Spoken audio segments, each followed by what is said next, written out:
எல்லோரும் இருக்க இடத்திலே கண்களை மூடி ஆவியானவரே உம்மை வரவேற்கிறோம் அப்பா.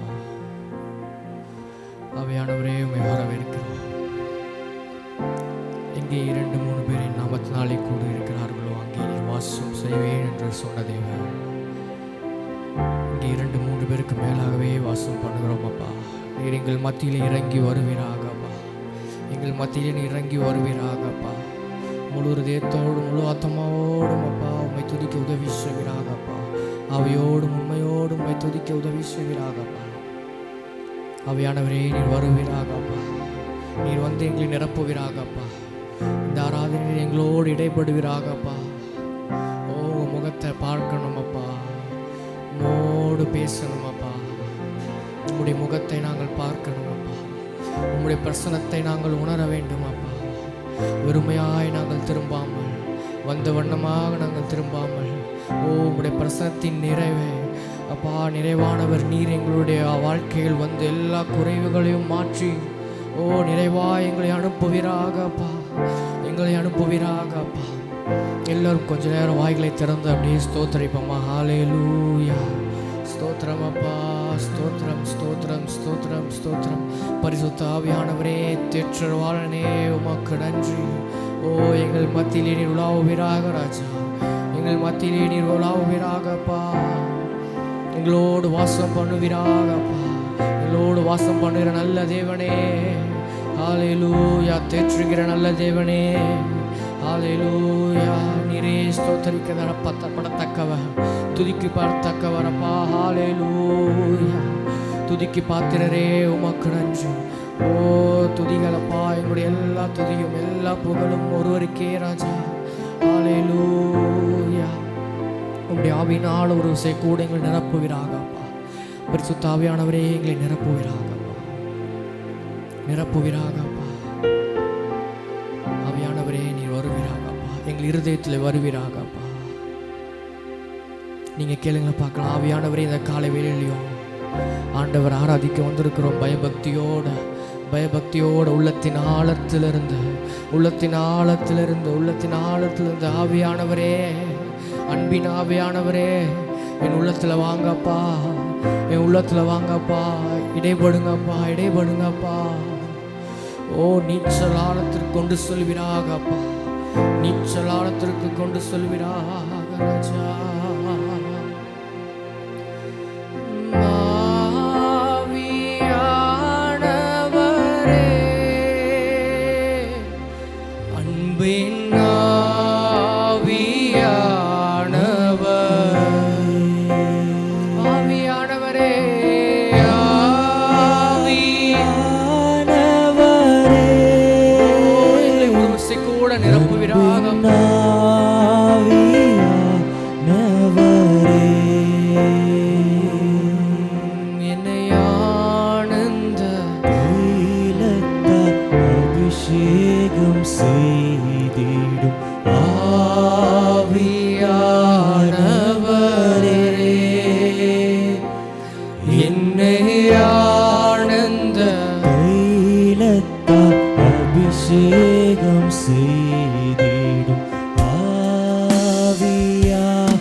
நிறைத்து அனுப்புவீராக.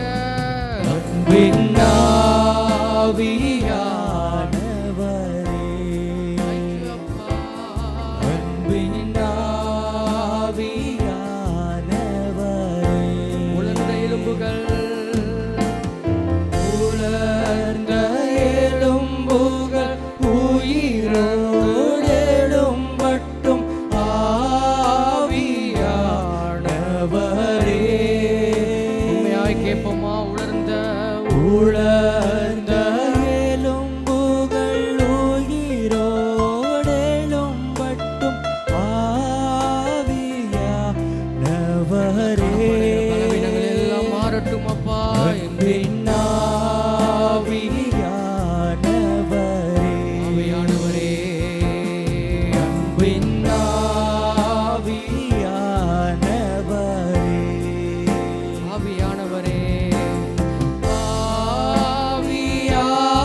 வெறுமையாய் போகாத உம்முடைய ஆவியினால் நிரப்புவீராக அப்பா.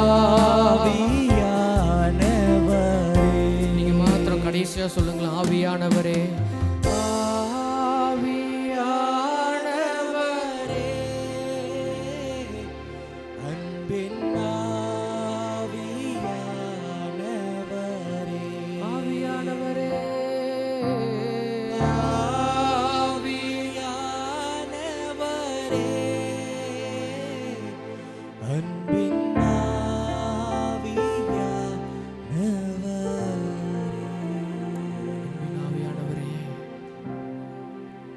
ஆராதனை நீராட்கொண்டு வழி நடத்துவீராக அப்பா. எங்களோடு இடைப்படுவீராக அப்பா. எங்களோடு பேசுவீராக அப்பா. எங்களோடு பேசுவீராக. எங்கள் உள்ளத்தில் நீர் கிரியை செய்வீராக அப்பா. எல்லா தடைகள் மாறி போகட்டும் அப்பா. உம்மை விடுதலையோடு ஆராதிக்க உதவி செய்வீராக அப்பா. பரிசுத்த ஆவியானவர் நீர் எங்களை நிரப்புவதற்கு நாங்கள் முழுமையாக எங்களை ஒப்படைக்கிறோம் அப்பா. எங்களை ஒப்படைக்கிறோம் அப்பா. எந்த தேவையில்லாத சிந்தனைகளையும் எல்லாவற்றையும் நீர் அகற்றி போடுவீராக அப்பா. உம்முடைய ஆவி எங்களுக்கு வந்து பலனை தருவதாக. ஆராதனை நேரத்தை ஆசீர்வதிப்பீராக, பலப்படுத்துங்க இயேசுவின் நாமத்தில் பிதாவே. ஆமென் ஆமென். Thank you Jesus. Hallelujah. Hallelujah. எத்தனை பேர் ரொம்ப சந்தோஷமாக வந்திருக்கிறீங்க? அவ்வளோதான், எல்லோரும் சைலண்டாக இருந்தீங்கன்னா. எத்தனை பேர் ரொம்ப சந்தோஷமாக வந்திருக்கிறீங்க? ஹalleluya, ஹalleluya. சந்தோஷமாக இருந்தீங்கன்னா சொல்லுவீங்க ஹalleluya. ஒரு சத்தமாக கடைசியா ஹalleluya. நம்ம கர்த்தருக்குள்ளாக சந்தோஷமாக இருக்கணும் எப்போவுமே. அதுதான் நம்மளுடைய பலன். ஹalleluya. நல்லா கைகளை தட்டி உற்சாகமாக ஒரு சில பாடல்களை பாடி ஆண்டவருடைய நாமத்தை மகிமைப்படுத்த போகிறோம். Thank you Jesus.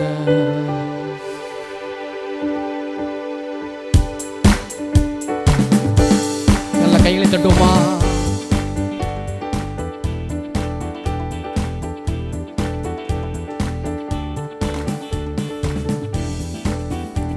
Thank you Jesus. கண்மலையானவரே உமக்கே எந்தன் கண்மலையே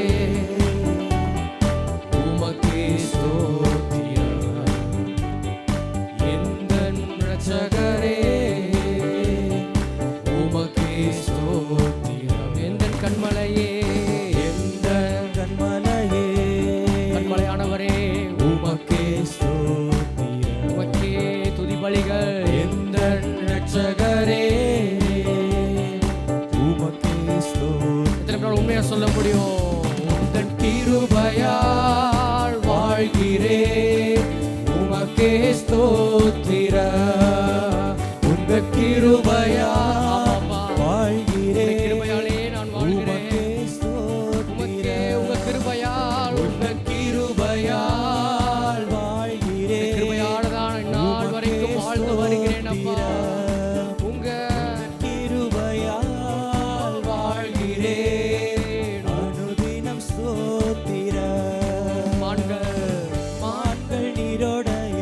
வாஞ்சிப்பது போல என் ஆத்மா வாஞ்சிக்குதே.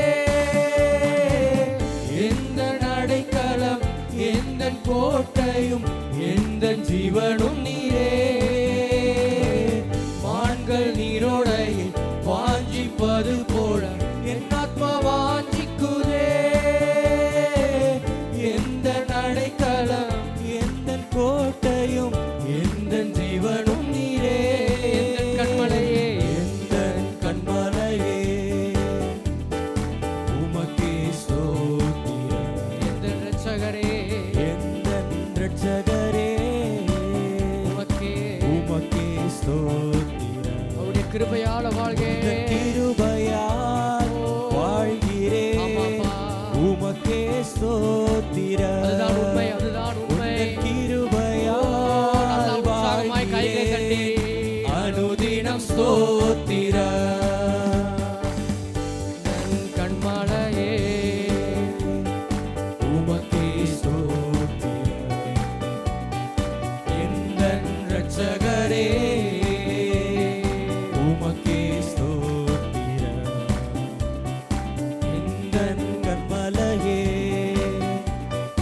உமக்கே ஸ்தோத்திரம். சொல்ல முடியும் உங்க ஆவியை அனுப்புங்கப்பா, உங்களுடைய ஆவியினால நிரம்பணும்ப்பா. உங்க ஆவிய அனுப்புங்க, என்னை உயிரடைய செய்யுங்க. உங்க ஆவிய அனுப்புங்க, என்னை உயிரடைய செய்யுங்க. உலர்ந்த எலும்புகள் இந்த நாளில் உயிரடைய வேண்டுமே. உலர்ந்த எலும்புகள் இந்த நாளில் உயிரடைய வேண்டுமே. உயிரடைய வேண்டும், உயிரடைய வேண்டுமே. நல்ல கைகளை தட்டி உயிரடைய வேண்டுமே. உயிரடைய வேண்டுமே, உயிரடைய வேண்டுமே. உயிர் தெழுந்த வல்லமை வேண்டுமே. உயிர் தெழுந்த வல்லமை அப்பா, உயிர் தெழுந்த வல்லமை வேண்டுமே.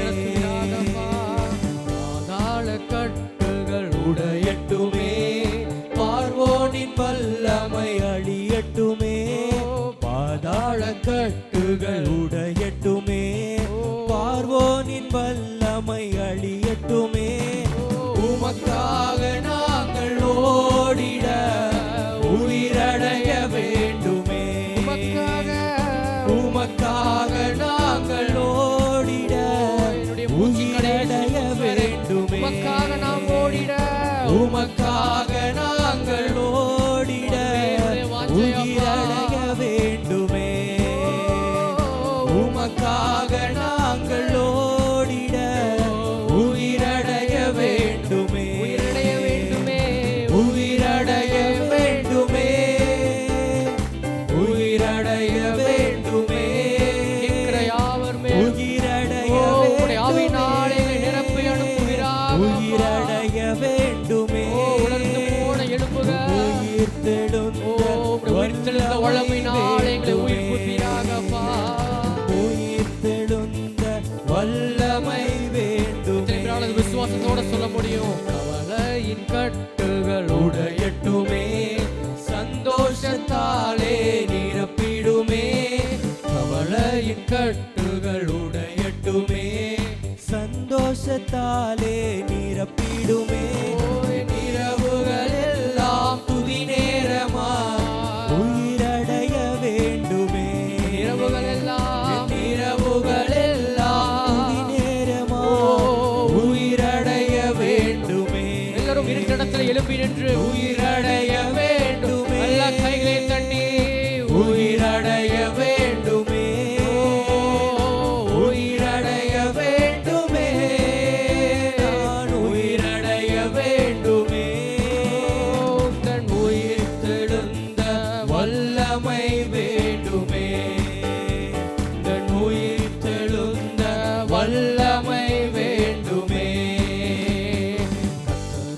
காத்திருந்து கழுகு போல் பலனடைந்து, கழுகு போல பலனடைந்து செட்டைகளை அடித்து உயரே உயரே பறக்கிற அளவுக்கு எனக்கு பலனை தருவார். கர்த்தருக்கு காத்திரு, அவருக்கு காத்திருந்து நான் புது பலனை அடைவேன். ஓ, இனி பலவீனம் என்னை மேற்கொள்வதில்லை.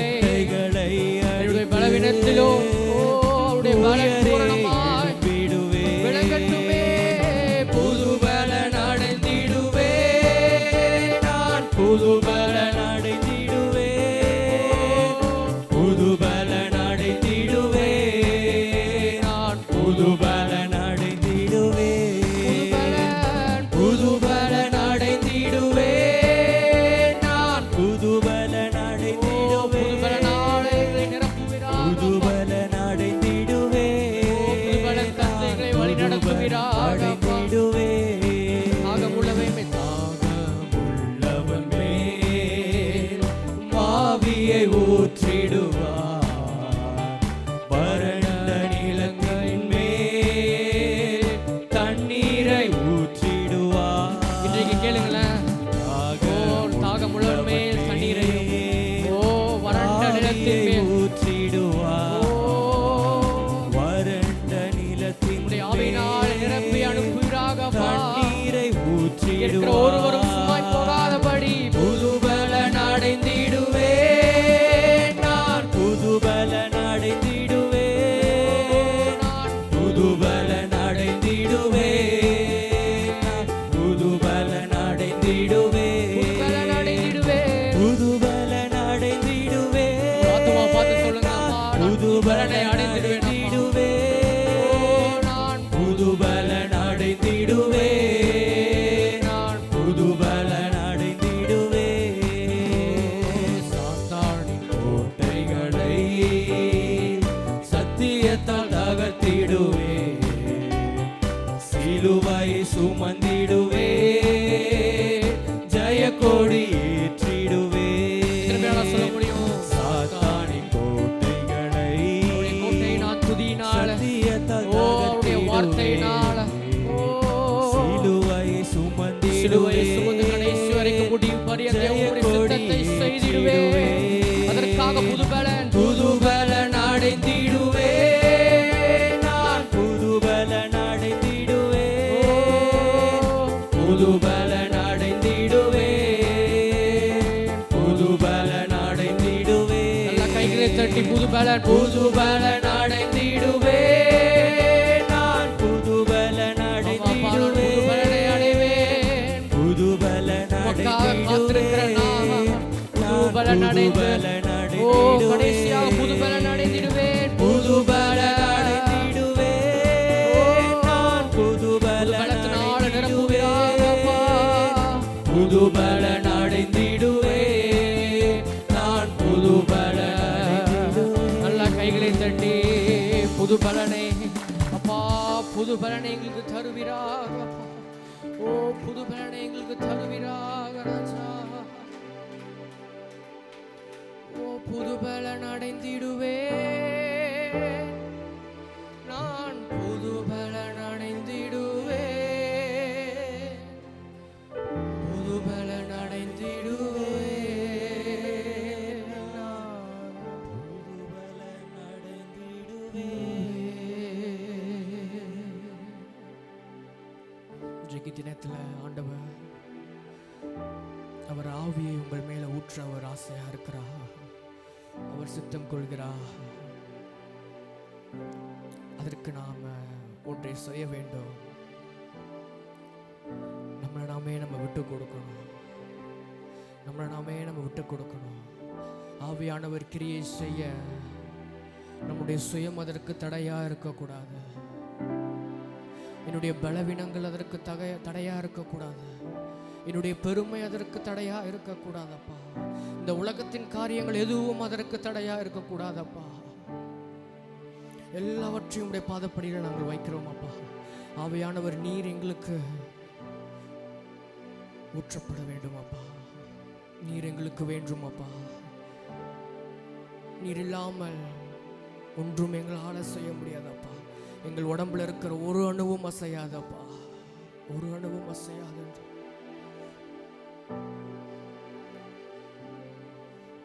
எங்களை மீண்டும் கட்டுவீராகப்பா. எங்களை மீண்டும் கட்டுவீராக. புது பலனை தந்து எங்களை மீண்டும் கட்டுவீராகப்பா. இதே நிலைமையில் இல்லாமல், இதே நிலைமையில் இல்லாமல், இதே நிலைமையில் இல்லாமல் ஒரு புது பலனால நிரப்பி, ஓ புது பலனை தந்து பரிசுத்த ஆவியானவர் எங்களை நிரப்பட்டும் அப்பா. எங்களை நிரப்புவீராகப்பா. எங்களை நிரப்புவீராகப்பா. எங்களை நிரப்புவீராகப்பா. எல்லாரும் வாய்களை திறந்து கேட்போமா? எல்லாரும் வாய்களை திறந்து கேட்போமா? அன்றைக்கு அந்த பெந்தெகோஸ்தே அனுபவம், ஓ அதை இன்றைக்கும் எங்களுக்கு தருவீராகப்பா. ஒரு மனதோடு வந்தார்களே, அவர்களை நீர் நிரப்பி அனுப்பினீரே. அந்த காற்றை இங்கே நீ வீச பண்ணுவீராக ராஜா. அந்த காற்றை நீர் இங்கே வீச பண்ணுவீராகப்பா. ஓ எங்களை மீண்டும் கட்டுவீராகப்பா. மீண்டும் கட்டுவீராகப்பா. உங்களுடைய பிரசனத்தினால நிரப்புவீராகப்பா. ஒரு விசைக்கோடு எல்லாரும் வாய்களை திறந்து ஆவியானவரே நீர் எங்கள் வாழ்க்கையில் வருவீராகப்பா. ஓ நீர் எங்கள் வாழ்க்கையில வருவீராகப்பா. எங்கள் வாழ்க்கையில அப்பா வந்து எங்களோடு நீர் அசைவாடுவீராகப்பா. உறவாடுவீராகப்பா. ஆவியானவரே நீர் எங்கள் வாழ்க்கையால் முற்றிலுமாக எங்களை அர்ப்பணிக்கிறோமப்பா. நீர் ஆட்கொள்வீராகப்பா. நீர் ஆட்கொள்வீராகப்பா. ஒரு நாளும் இந்த உலகத்திற்கு நேராக நாங்கள் போகிறோம். எங்களுடைய சுயத்தினால முடியலப்பா, எங்களுடைய சுயத்தினால முடியல. ஒன்றை நாங்கள் புரிந்து கொண்டோம் அப்பா, உம்முடைய ஆவி இல்லாமல், உம்முடைய ஆவி இல்லாமல், உம்முடைய ஆவியில் நீங்கள் தருகிற பலன் இல்லாமல் எங்களால் ஒன்றும் முடியாதப்பா, ஒன்றும் முடியாது, ஒன்றும் முடியாதப்பா. அதற்கு நாங்கள் மீண்டும் கட்டப்பட வேண்டும் அப்பா, மீண்டும் கட்டப்பட வேண்டும். மீண்டும் எழுப்புவீராகப்பா. விழுந்து போன கூடாரத்தை, அந்த விழுந்து போன ஜபத்தை, அந்த விழுந்து போன உம்முடையப்பா வேத வாசிப்ப உம்மிடத்துல மணிக்கணக்காக உறவாடின அந்த நேரத்தை நீர் மீட்டு தருவீராகப்பா, நீர் மீட்டு தருவீராகப்பா. புது பலனால் எங்களை நிறைத்து, புது பலனால் எங்களை நிறைத்து ஆவியானவரே எல்லாவற்றும் நீர் மீட்டு தருவீராகப்பா. நாங்கள் கெட்டப்பட விரும்புகிறோம் அப்பா, நாங்கள் கெட்டப்பட விரும்புகிறோம் அப்பா. ஒரு விசை கூட ஆவியானவர் நீர் எங்களை வந்து நிரப்புவீராகப்பா, எங்களை நிரப்புவீராகப்பா. அபிஷேகம் தந்தவர், அபிஷேகம் தந்தவர், என்னை ஒரு விசை கூட மீண்டும் கட்டுவீராக, என்னை மீண்டும் கட்டுவீராகப்பா, என்னை மீண்டும் கட்டுவீராகப்பா, என்னை மீண்டும் கட்டுவீராக. நீங்கள் கேளுங்களேன், என்னை மீண்டும் கட்டுவீராக, என்னை மீண்டும் கட்டுவீராகப்பா. இது உங்களுடைய நேரம், இது நீங்கள் கேளுங்களேன். ஆண்டவருக்கும் உங்களுக்கும் உள்ளதான நேரம். இந்த நேரத்தில் கேட்கலனா இந்த வாய்ப்பு எப்போ வரும் தெரியாது. ஆவியானவர் ரொம்ப பொறுமையாக இருக்கிறார், ரொம்ப பொறுமையாக இருக்கிறார். அது ஒருபோதும் அசட்டை பண்ணிடாதீங்க. அவர் கிருபையாக இருக்கிறதுனால கிருபையை போக்கடிக்காதீங்க. அந்த கிருபையை உணர்ந்து கடைசி நாட்களில் வாழ்ந்து கொண்டு இருக்கிறோம்.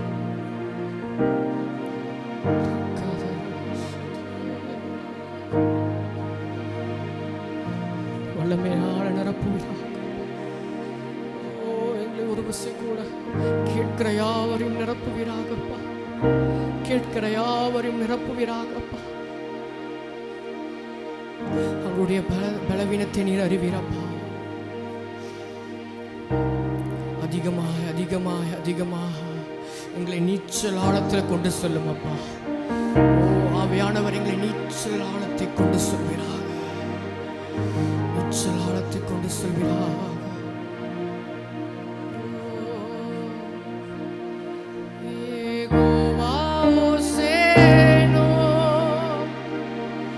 என்னை மீண்டும் கட்டுகிறீர் யெகோவா, சபையோ என்னை ஆளுகை செய்கிறீர் யெகோவா, சேனோ என்னை மீண்டும் கட்டுகிறீர் யெகோவா, சபையோ என்னை ஆளுகை செய்கிறீர்.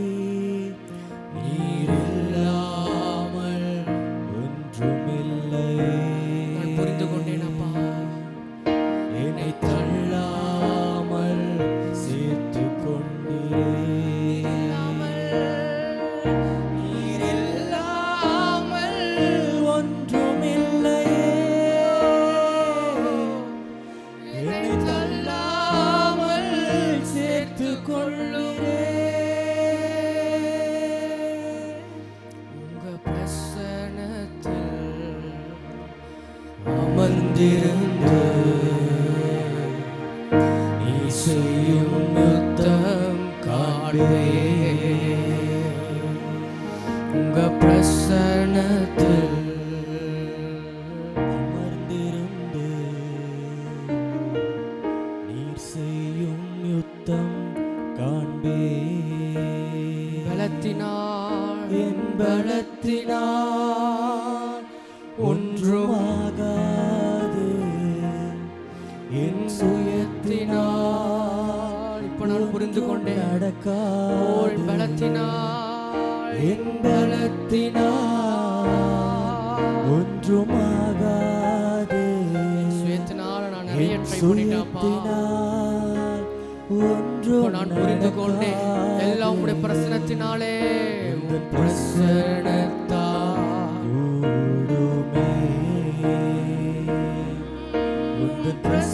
பிரசன்னத்தால் கூடுமே.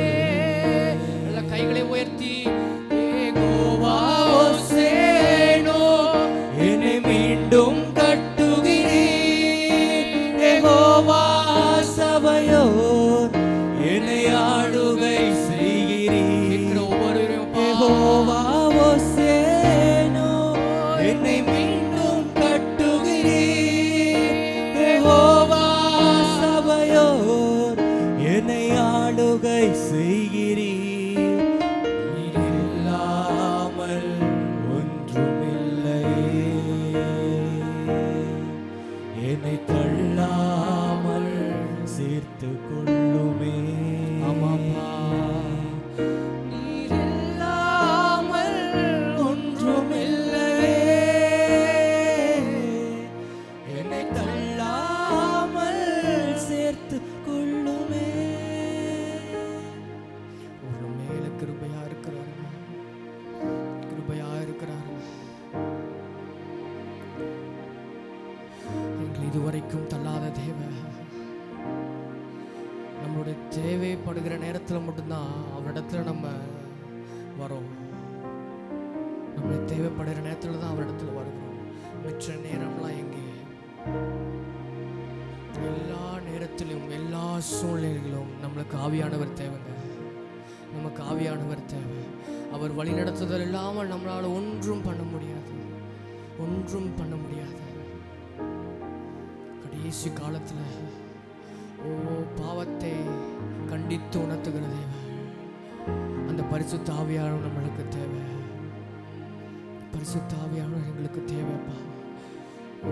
எங்களை ஒரு விசை கூட ஆவியானவர் நிரப்புவீராக. அந்த ஆதியில கொண்ட அன்பை நீர் புதுப்பிப்பீராக ராஜா, புதுப்பிப்பீராக ராஜா.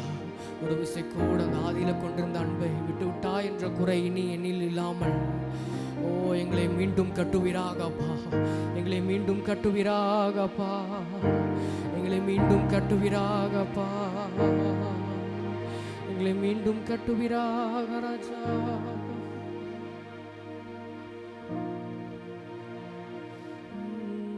மகிமையின் மேகமா, அபிஷேக தைலமா, என்னை நிரப்ப வேண்டுமே. மகிமையின் மேகமா, நீங்க கேளுங்களேன். அபிஷேக தைலமா, என்னை நிரப்ப வேண்டுமே. சீனாய் மலை அனுபவம் ஒவ்வொரு நாளும் தாருமே. எனக்கு சீனாய் மலை அனுபவம் ஒவ்வொரு நாளும் தாருமே. எனக்கு சீனாய் மலை அனுபவம் ஒவ்வொரு நாளும் தாருமே. சீனாய் மலை அனுபவம் ஒவ்வொரு நாளும் தாருமே. உங்க பிரசனத்தால் கூடுமே.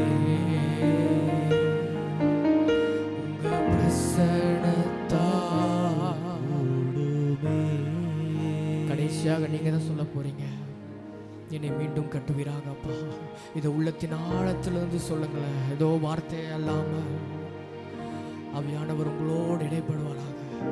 ஆவியானவர் உங்கள் இருதயத்தில் தேவையில்லாத எடுத்து போட வந்திருக்கிறார். அந்த பலவீனங்கள், அந்த சோர்வுகள், ஆண்டவரிடத்தில் கிட்டி சேரக்கூடாதபடி இருக்கிற எல்லா தடைகளையும் எல்லா நுகங்களையும் அவர் முறித்து போடுகிற அபிஷேகத்தை உங்களுக்கு தருகிறார். அந்த அபிஷேகம் நுகங்களை முறிக்கும். எல்லாவித கட்டுகளையும் அது அவிழ்த்து போடும். எல்லாவித கட்டுகளையும் அவிழ்த்து போடும். என்னோட சேர்ந்து சபையாய் சேர்ந்து எல்லாரும் ஒரே குரலாய் இரு கைகள் பரத்திற்கு நேராக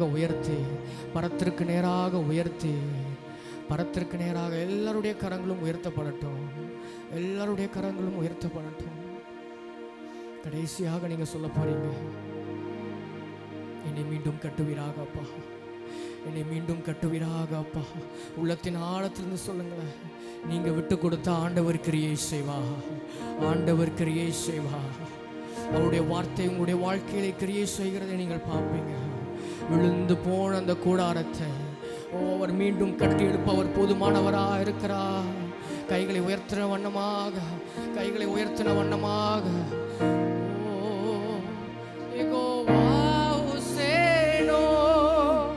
என்னை மீண்டும் கட்டுகிறீர்.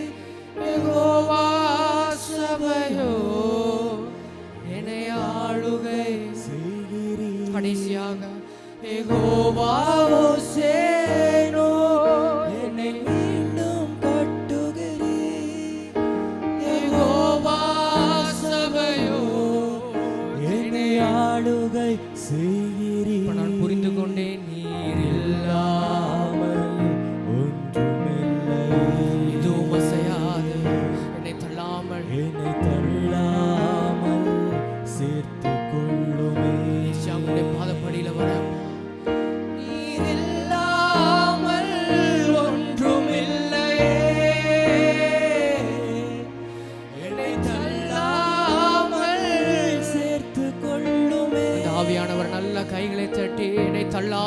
சேர்த்து கொண்டீரே, என்னை தள்ளாமல் சேர்த்து கொண்ட ஆவியானவரே, ஓ ஆவியானவரே,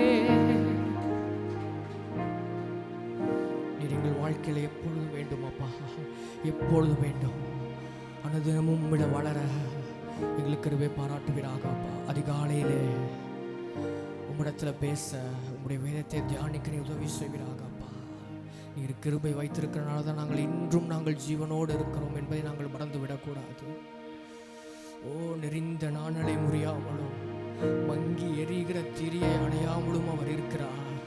அவர் அணையாமல் இருக்கிறார். அவர் நம்ம மேல கிருபையா இருக்கிறனால இதை அவர் சொல்லுகிறார். இதை மறுபடியும் நம்ம அசால்ட்டாக எண்ணிடக்கூடாதுங்க. இதை உணர்ந்து நம்ம செயல்பட வேண்டும். ஒரு நாளும் பரிசுத்த ஆவியானவரோடு நடக்கிற அனுபவத்திற்கு நம்ம வர வேண்டும். நீங்க உண்மையாவே அர்ப்பணித்தீங்கன்னா அந்த அர்ப்பணிப்பை ஆண்டவர் பார்த்து ஆவியானவர் உங்களை வழி நடத்துவாராக. Thank you Jesus, thank you Jesus. ஆராதனை ஆசீர்வதித்ததற்காக உமக்கு நன்றி தகப்பன். மீதியான நேரத்தை உங்க கருத்தில் ஒப்படைக்கிறோம். ஆவியானவர் நீர் எங்களோடு இடைப்படுவீராக, எங்களோடு பேசுவீராக. எங்களுடைய உள்ளத்தில் உங்களுடைய வார்த்தை கிரியை செய்யட்டும் அப்பா. காதுகள் திறந்தவைகளாக இருக்க உதவி செய்வீராக. வேதத்தின் அதிசயங்களை பார்க்கும்படி எங்கள் கண்களை திறந்தருள்வீராக அப்பா. வந்த ஒவ்வொருவரையும் நீர் ஆசீர்வதிப்பீராக. வெறுமையாய் திரும்பாதபடி ஆவியானுடைய வல்லமையால் நிரப்பப்பட்டு அனுப்புவீராக அப்பா. பலப்படுத்துங்க. எல்லா துதிக்க நமக்கு எல்லாம் ஒருவருக்கு சொல்கிறோம் இயேசு நாமத்தில் பிதாவே, ஆமென். Thank you Jesus. முன்பதாகவே சொன்னது போல இந்த வாரத்தில், இந்த மாதத்தில் நமக்கு இடைப்பட்ட இந்த கூடுகைகளும் நடைபெறாது. தொடர்ந்து அடுத்த வாரத்திலிருந்து நமக்கு மற்ற எல்லா கூடுகைகளும் துவங்கும் என்பதையும் உங்களுக்கு தெரிவித்துக் கொள்கிறேன். இந்த ஞாயிற்றுக்கிழமை ஒரு விசேஷித்த ஞாயிற்றுக்கிழமை. என்ன நாள்? நமக்கு 50 நாள் முடிஞ்சிச்சு. வேற இன்னைக்கு பெண்டிகாஸ்டல் சண்டே, பெந்தேகோஸ்தே ஞாயிறு. ஆக்சுவலாக எங்களுக்கும் அதுக்கு எந்த சம்பந்தமும் கிடையாதுன்னு சொல்லக்கூடாது. ரட்சிக்கப்பட்ட நம்ம எல்லாருக்கும் அதில் பங்கு இருக்கிறது. பெந்தேகோஸ்தே நாள் என்பது காலங்காலமாக பாரம்பரியமாக அதை நாம் வெவ்வேறு விதங்களில் புரிந்து வைத்திருக்கலாம். ஆனால் வேதம் என்ன கற்றுக் கொடுக்கிறது என்றால், பெந்தேகோஸ்தே ஞாயிறு என்றால் இயேசு கிறிஸ்து உயிர்த்தெழுந்த 50வது நாளில் பெந்தேகோஸ்தே என்னும் நாள், பஸ்கா பண்டிகையை கொண்டாடுகிற அந்த நாளில் பரிசுத்த ஆவியானவர் ஊற்றப்படுகிறார். அப்போஸ்தலர் 2ஆம் அதிகாரத்தில் அதைத்தான் பெந்தேகோஸ்தே நாளாக அன்றைக்கு கொண்டாடினார்கள். அப்போஸ்தலர் 2ஆம் அதிகாரத்தில் ஆவியானவர் ஊற்றப்படுகிறார்.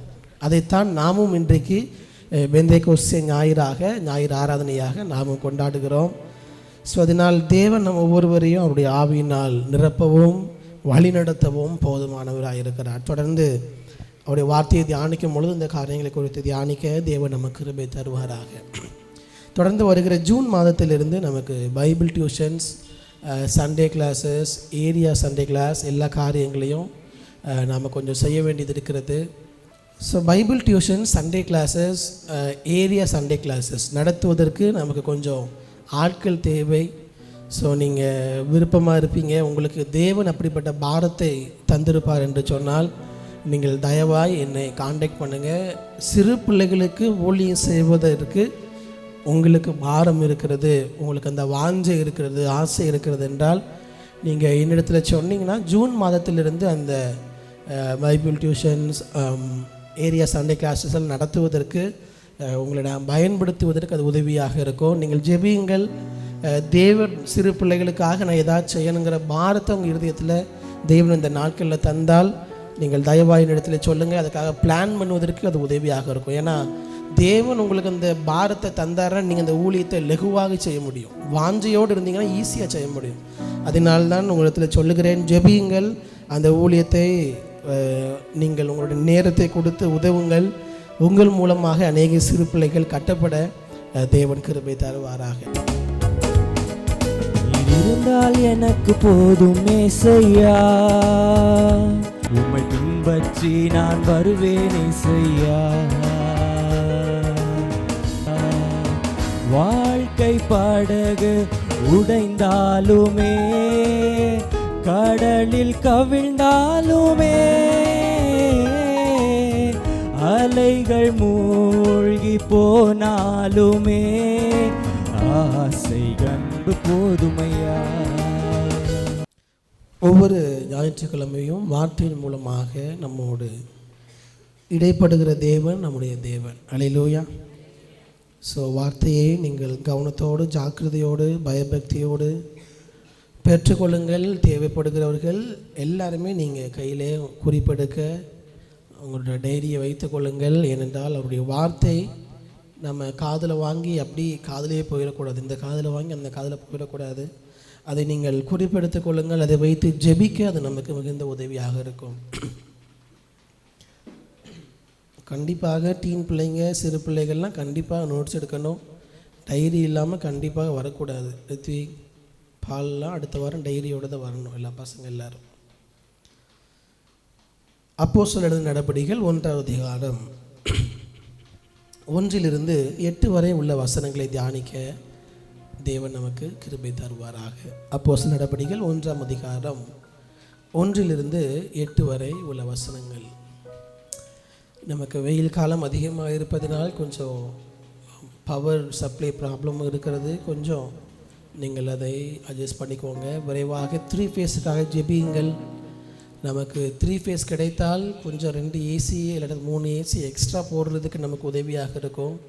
ஆராதனை நேரத்திலும் அது நமக்கு சற்று உதவியாக இருக்கும். நீங்கள் அதுக்காக ஜெபியுங்கள். கொஞ்சம் பொறுத்து கொள்ளுங்கள். தேவன் சீக்கிரமாக காரியங்களை வாய்க்க பண்ணுவாராக. 1ஆம் அதிகாரம் 8வது வசனத்தை ஒரு வாசிங்கள். 1:8.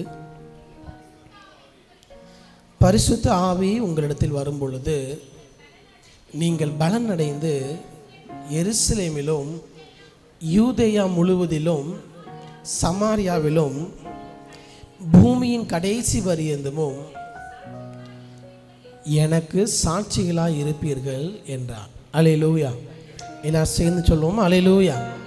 இந்த வசனம் நம்ம எல்லாருக்கும் தெரிந்த ஒரு வேத பகுதி.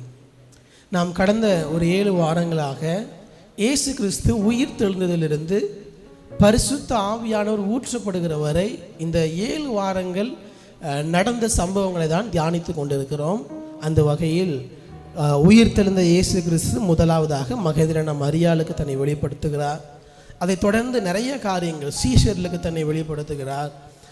இப்படி எம்மாவூர் சீஷர்களோடு பேசுகிறார், யோவானோடு பேசுகிறார், பேதுரோடு பேசுகிறார். இப்படி நிறைய காரியங்களை நாம் சம்பவங்களை பார்த்து தியானிக்க முடியும். அந்த வகையில் அடுத்ததாக சுவிசேஷ புத்தகங்களை தாண்டி வரும்பொழுது அப்போஸ்தலர் நடபடிகையில் 1ஆம் அதிகாரத்தில் இயேசு கிறிஸ்து தன்னுடைய சீஷர்களிடத்தில் கடைசியாக ஒரு சில காரியங்களை பேசுகிறார். 1-2 காரியங்களை கடைசியாக. ஏன் கடைசி என்று சொல்லுகிறேன் என்றால் 9வது வசனத்தை வாசியுங்கள். இவைகளை அவர் சொன்ன பின்பு அவர்கள் பார்த்து கொண்டிருக்கையில் உயரே எடுத்து கொள்ளப்பட்டார். அவர்கள் கண்களுக்கு மறைவாக ஒரு மேகம் அவரை எடுத்துக்கொண்டது. அப்படின்னா என்ன அர்த்தம்? இவைகளை அவர் சொன்ன பின்பு, எவைகளை 1 - 8 வரை உள்ள வசனங்கள் இயேசு கிறிஸ்து சொன்ன பின்பு அவர் வானத்துக்கு எடுத்துக்கொள்ளப்பட்டார். அப்படி என்றால் பரமேறி செல்லுகிறார் இயேசு கிறிஸ்து. அதுவரை இந்த உலகத்தில் மாம்சத்தில் தன்னை வெளிப்படுத்தின இயேசு கிறிஸ்து உயிர் தெழுந்த பின்பும் தன்னுடைய சீஷர்களுக்கு வெளிப்படுத்தினார். 500 பேருக்கும் அதிகமான இயேசு கிறிஸ்துவை, உயிர் தெழுந்த இயேசு கிறிஸ்துவை பார்த்திருக்கிறார்கள். இப்படி எல்லா காரியங்களும் முடித்து 50 நாட்கள் ஆகிறது, 40 நாட்கள் ஆகிறது. இயேசு கிறிஸ்து உடனே என்ன பண்ணுறாருன்னா அங்கிருந்து பரலோகத்துக்கு எடுத்து செல்லப்படுகிறார். எடுத்து செல்லப்படுவதற்கு முன்பதாக கடைசியாக இதை சொல்லிவிட்டு இயேசு கிறிஸ்து பரமேறி செல்லுகிறார். அப்படி கடைசியாக இயேசு கிறிஸ்து சொன்ன வார்த்தை தான் 1 - 8 வரை உள்ள சம்பவம். அதிலும் குறிப்பாக இயேசு கிறிஸ்துவுடைய வார்த்தைகள் 4, 5, 8, 7, 8, 4, 5, 7, 8 இந்த 4 வசனங்கள் தான் இயேசு கிறிஸ்து சீஷர்களோடு சொன்ன வார்த்தைகள். இதை சொல்லிவிட்டு அவர் கடந்து செல்லுகிறார். ஒரு மனிதனுடைய வாழ்க்கையில் நாம் கடைசியாக என்ன சொல்கிறாரு? ஒருவர் பெட்ரிடனாக இருக்கிறாங்கன்னா கடைசியாக என்ன சொல்கிறாங்க, கடைசியாக என்ன காரியங்களை பகிர்ந்து கொள்ளுகிறார் என்று எல்லாரும் எதிர்பார்ப்போம். அவங்க என்ன சொல்கிறாங்க அவங்க மனசில் இருந்து அப்படிங்கிறத. அப்படி இயேசு கிறிஸ்து கடைசியாக தன்னுடைய சீஷர்களுக்கு சொல்கிறது தான், பரிசுத்த ஆவி உங்களிடத்தில் வரும்பொழுது நீங்கள் பலனடைந்து எனக்கு சாட்சிகளாக இருப்பீர்கள். இந்த வார்த்தைகளை கடைசியாக இயேசு கிறிஸ்து சொல்லுகிறார். இன்றைக்குள்ள கிறிஸ்தவ உலகத்தை நாம் பார்த்தோம் என்று சொன்னால் எல்லா கிறிஸ்தவர்களிடத்திலும் அல்லது பெரும்பான்மையான கிறிஸ்தவர்களிடத்தில் குறைந்திருக்கிற ஒரு காரியம் அல்லது இல்லாமல் இருக்கிற ஒரு காரியம் என்னவாக இருக்கும் என்று சொல்லி யோசித்து பார்க்கும் பொழுது உங்களுடைய மனதில் ஏதாவது தோன்றினால் சொல்லுங்களேன். இன்றைக்கு இருக்கக்கூடிய கிறிஸ்தவ உலகத்தில் கிறிஸ்தவரிடத்தில் இது ரொம்ப குறைவாக இருக்கிறது என்றால் நீங்கள் எதை சொல்வீர்கள்? விசுவாசம் ரொம்ப குறைவாக இருக்கிறது, வேற எல்லாமே குறையதான் இருக்கிறீங்களா? அன்பு ரொம்ப குறைவாக இருக்கிறது, இப்படி பல காரியங்களை சொல்லலாம். நான் இதை தியானிக்கும் பொழுது என்னுடைய மனதிலும் வந்தது, இன்றைக்கு இருக்கக்கூடிய கிறிஸ்தவ உலகத்தில் மிக குறைந்து போய் கொண்டிருக்கிற ஒரு காரியம் என்னவென்றால், பரிசுத்த ஆவியானவருடைய பலன் குறைந்து கொண்டே போகிறது. பரிசுத்த ஆவியின் பலனை பெற்றிருக்கிறோமா என்று கேட்டால் அது ஒரு பெரிய கேள்விக்குறியாக இருக்கிறது. இன்றைக்கு உங்களிடத்தில் நான் கேட்கிறேன், நீங்கள் பரிசுத்த ஆவியின் பலனை பெற்றிருக்கிறீர்களா என்று கேட்டால் உங்களுடைய பதில் என்னவாக இருக்கும்? சற்று யோசித்து பாருங்கள். அப்போ முதலாவது தேவன் தன்னுடைய சீஷர்களுக்கு கட்டளையாக சொல்லி சென்றதே பரிசுத்த ஆவியின் பலனை பெற்றுக்கொள்ளுங்கள் என்பதுதான். பரிசுத்த ஆவியின் பலன் உங்களை நிரப்பும் என்பதுதான். ஆனால் பரிசுத்த ஆவியின் பலன் என்ற ஒரு காரியமே தெரியாமல் பல கிறிஸ்தவர்கள் வாழ்ந்து கொண்டிருக்கிறார்கள். தெரிந்தாலும் அந்த அனுபவத்தை பெற்றுக்கொள்ளாமல் பலர் வாழ்ந்து கொண்டிருக்கிறார்கள். அதனால்தான் இந்த காலை நேரத்தில் அதை சற்று விளக்கி காட்ட நான் முயற்சிக்கிறேன், உங்களோடு கூட பகிர்ந்து கொள்கிறேன். தேவன் நம்மோடு கூட பேசுவதற்கு போதுமானவராக இருக்கிறார். என்ன நடக்கிறது என்று சற்று சொல்ல வேண்டும் என்று சொன்னால், 4வது வசனம் 5வது வசனத்தை ஒரு ஆசைங்க. 4:5 அன்றியும் அவர் அவர்களுடனே கூடி அவர்களை நோக்கி, யோவான் ஜலத்தினாலே ஞானஸ்தானம் கொடுத்தான், நீங்கள் சில நாளுக்குள்ளே பரிசுத்த ஆவியினாலே ஞானஸ்தானம் பெறுவீர்கள். ஆகையால் நீங்கள் எருசலேமை விட்டு போகாமல்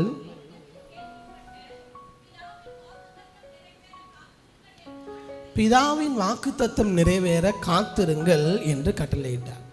இயேசு கிறிஸ்து சொல்லுகிற வார்த்தை, யோவான் ஜலத்தினால் ஞானஸ்தானம் கொடுத்தார். யோவான் ஸ்நானகன் எங்கே கொடுக்கிறார்? மத்தேயு 3ஆம் அதிகாரத்தில் வாசித்து பார்த்தால் யோவான் ஸ்நானகன் ஜலத்தில் ஜனங்களுக்கு ஞானஸ்தானம் கொடுத்து கொண்டிருக்கிறார். அவர் ஜலத்தில் ஜனங்களை மூழ்கி ஞானஸ்தானம் கொடுக்கிறார். இந்த ஞானஸ்தானம் என்கிற வார்த்தையை ஆங்கிலத்தில் பேப்டிசம் சொல்கிறோம். அதனுடைய கிரேக்க மொழியிலே பார்த்தீங்கன்னா பேப்டிசோ என்கிற வார்த்தை தான் பேப்டிசம் என்று ஆங்கிலத்தில் வருகிறது. அந்த பேப்டிசோ என்ற வார்த்தைக்கு அர்த்தமே என்னதான் என்றால் டு இமர்ஸ், மூழ்கிறது தான் அதுக்கு அர்த்தம். அதனால்தான் நம்ம ஞானஸ்தானம் எப்படி கொடுக்கிறோம்? மூழ்கி ஞானஸ்தானம் கொடுக்கிறோம். அல்லேலூயா. நாம் அதனால்தான் அதை பின்பற்றுகிறோம். நாம் ஏன் மூழ்கி ஞானஸ்தானம் கொடுக்கிறோம்? வேதத்தின்படி, வேதத்தில் இயேசு கிறிஸ்து அதைத்தான் செய்தார், அதைத்தான் வேதம் நமக்கு கற்றுக் கொடுக்கிறது. இன்றைக்கு பல ஸ்தாபனங்களில் பலவிதமான ஞானஸ்தானங்கள் இருந்தாலும் நாம் இன்னும் அதைத்தான் பின்பற்றுகிறோம். காரணம், இந்த பேப்டிசம் ஞானஸ்தானம் என்கிற வார்த்தையினுடைய அர்த்தமே மூழ்குவது தான், தண்ணீரில் மூழ்கி ஞானஸ்தானம் எடுப்பது தான். ஸோ அதைத்தான் நாம் பின்பற்றுகிறோம். அப்போ இந்த மூழ்கி ஞானஸ்தானத்தை யோவான் கொடுக்கிறார். அதன் பின்பதாக இயேசு சொல்லுகிறார், கொஞ்ச நாளில் பரிசுத்த ஆவியினால் ஞானஸ்தானத்தை நான் உங்களுக்கு கொடுப்பேன் என்று சொல்லுகிறார். அப்படி என்றால் பரிசுத்த ஆவியினால் நீங்கள் மூழ்கப்படுகிற, பரிசுத்த ஆவியில் நிரப்பப்படுகிற ஒரு அனுபவத்தை உங்களுக்கு நான் தருவேன். அதுவரை நீங்கள் காத்திருங்கள், வெயிட் ஃபார் இட் என்று ஆண்டவர் அவர்களுக்கு கட்டளையாக கொடுக்கிறார். அப்போ பரிசுத்த ஆவியின் பலனை நீங்கள் பெற்றுக்கொள்ள வேண்டும், அதற்காக காத்திருங்கள் என்று சொல்லுகிறார். அதைத்தான் 8வது வசனம் சொல்றாரு, பரிசுத்த ஆவி வரும் பொழுது நீங்கள் பலனடைவீர்கள். பலனடைந்து என்ன செய்வீர்கள் என்று சொல்லுகிறார்? நீங்கள் எனக்கு சாட்சிகளாக இருப்பீர்கள். என்ன சொல்லுகிறார்? சாட்சிகளாக இருப்பீர்கள். நாம் ஒவ்வொருவரும் தேவனுக்கு எப்பொழுது சாட்சியாக இருக்க முடியும் என்றால், பரிசுத்த ஆவியின் பலனை பெற்றுக்கொண்டால் மட்டுமே அவருக்கு சாட்சியாக இருக்க முடியும். சாட்சி என்றால் என்ன? சாட்சினா என்ன அர்த்தம்? இந்த வார்த்தை நம்முடைய கோர்ட்டில் பயன்படுத்தக்கூடிய ஒரு வார்த்தை. ஆங்கிலத்தில் வாசித்தீர்கள் என்றால் you shall be my witness. ஆங்கிலத்தில் நம்ம கோர்ட்டில் சொல்லுவோம் இல்லையா, விட்னஸ் சொல்லுவோம், சாட்சின்னு சொல்லுவோம். ஒரு கேஸ் நடக்குதுன்னா அது நடந்திருக்கிறதா நடக்கவில்லையா என்றால் அதற்கு ஒரு சாட்சி வேண்டும். சாட்சி இல்லாமல் என்ன பண்ண மாட்டாங்கன்னா கோர்ட்டில் எதையுமே அக்செப்ட் பண்ண மாட்டாங்க. ஸோ அதே போல் ஆண்டவர் சொல்லுகிறார், நீங்கள் எனக்கு சாட்சிகள் என்று சொல்லுகிறார். எங்கே சாட்சியாக இருக்கிறோம்? இந்த உலகத்தில் சாட்சியாக இருக்கிறோம். யாருக்கு சாட்சியாக இருக்கிறோம்? பல பேருடைய வாழ்க்கையில் கேள்வி இருக்கிறது, இயேசு கிறிஸ்து தான் உண்மையான கடவுளா என்ற கேள்வி பலருடைய வாழ்க்கையில் இருக்கிறது.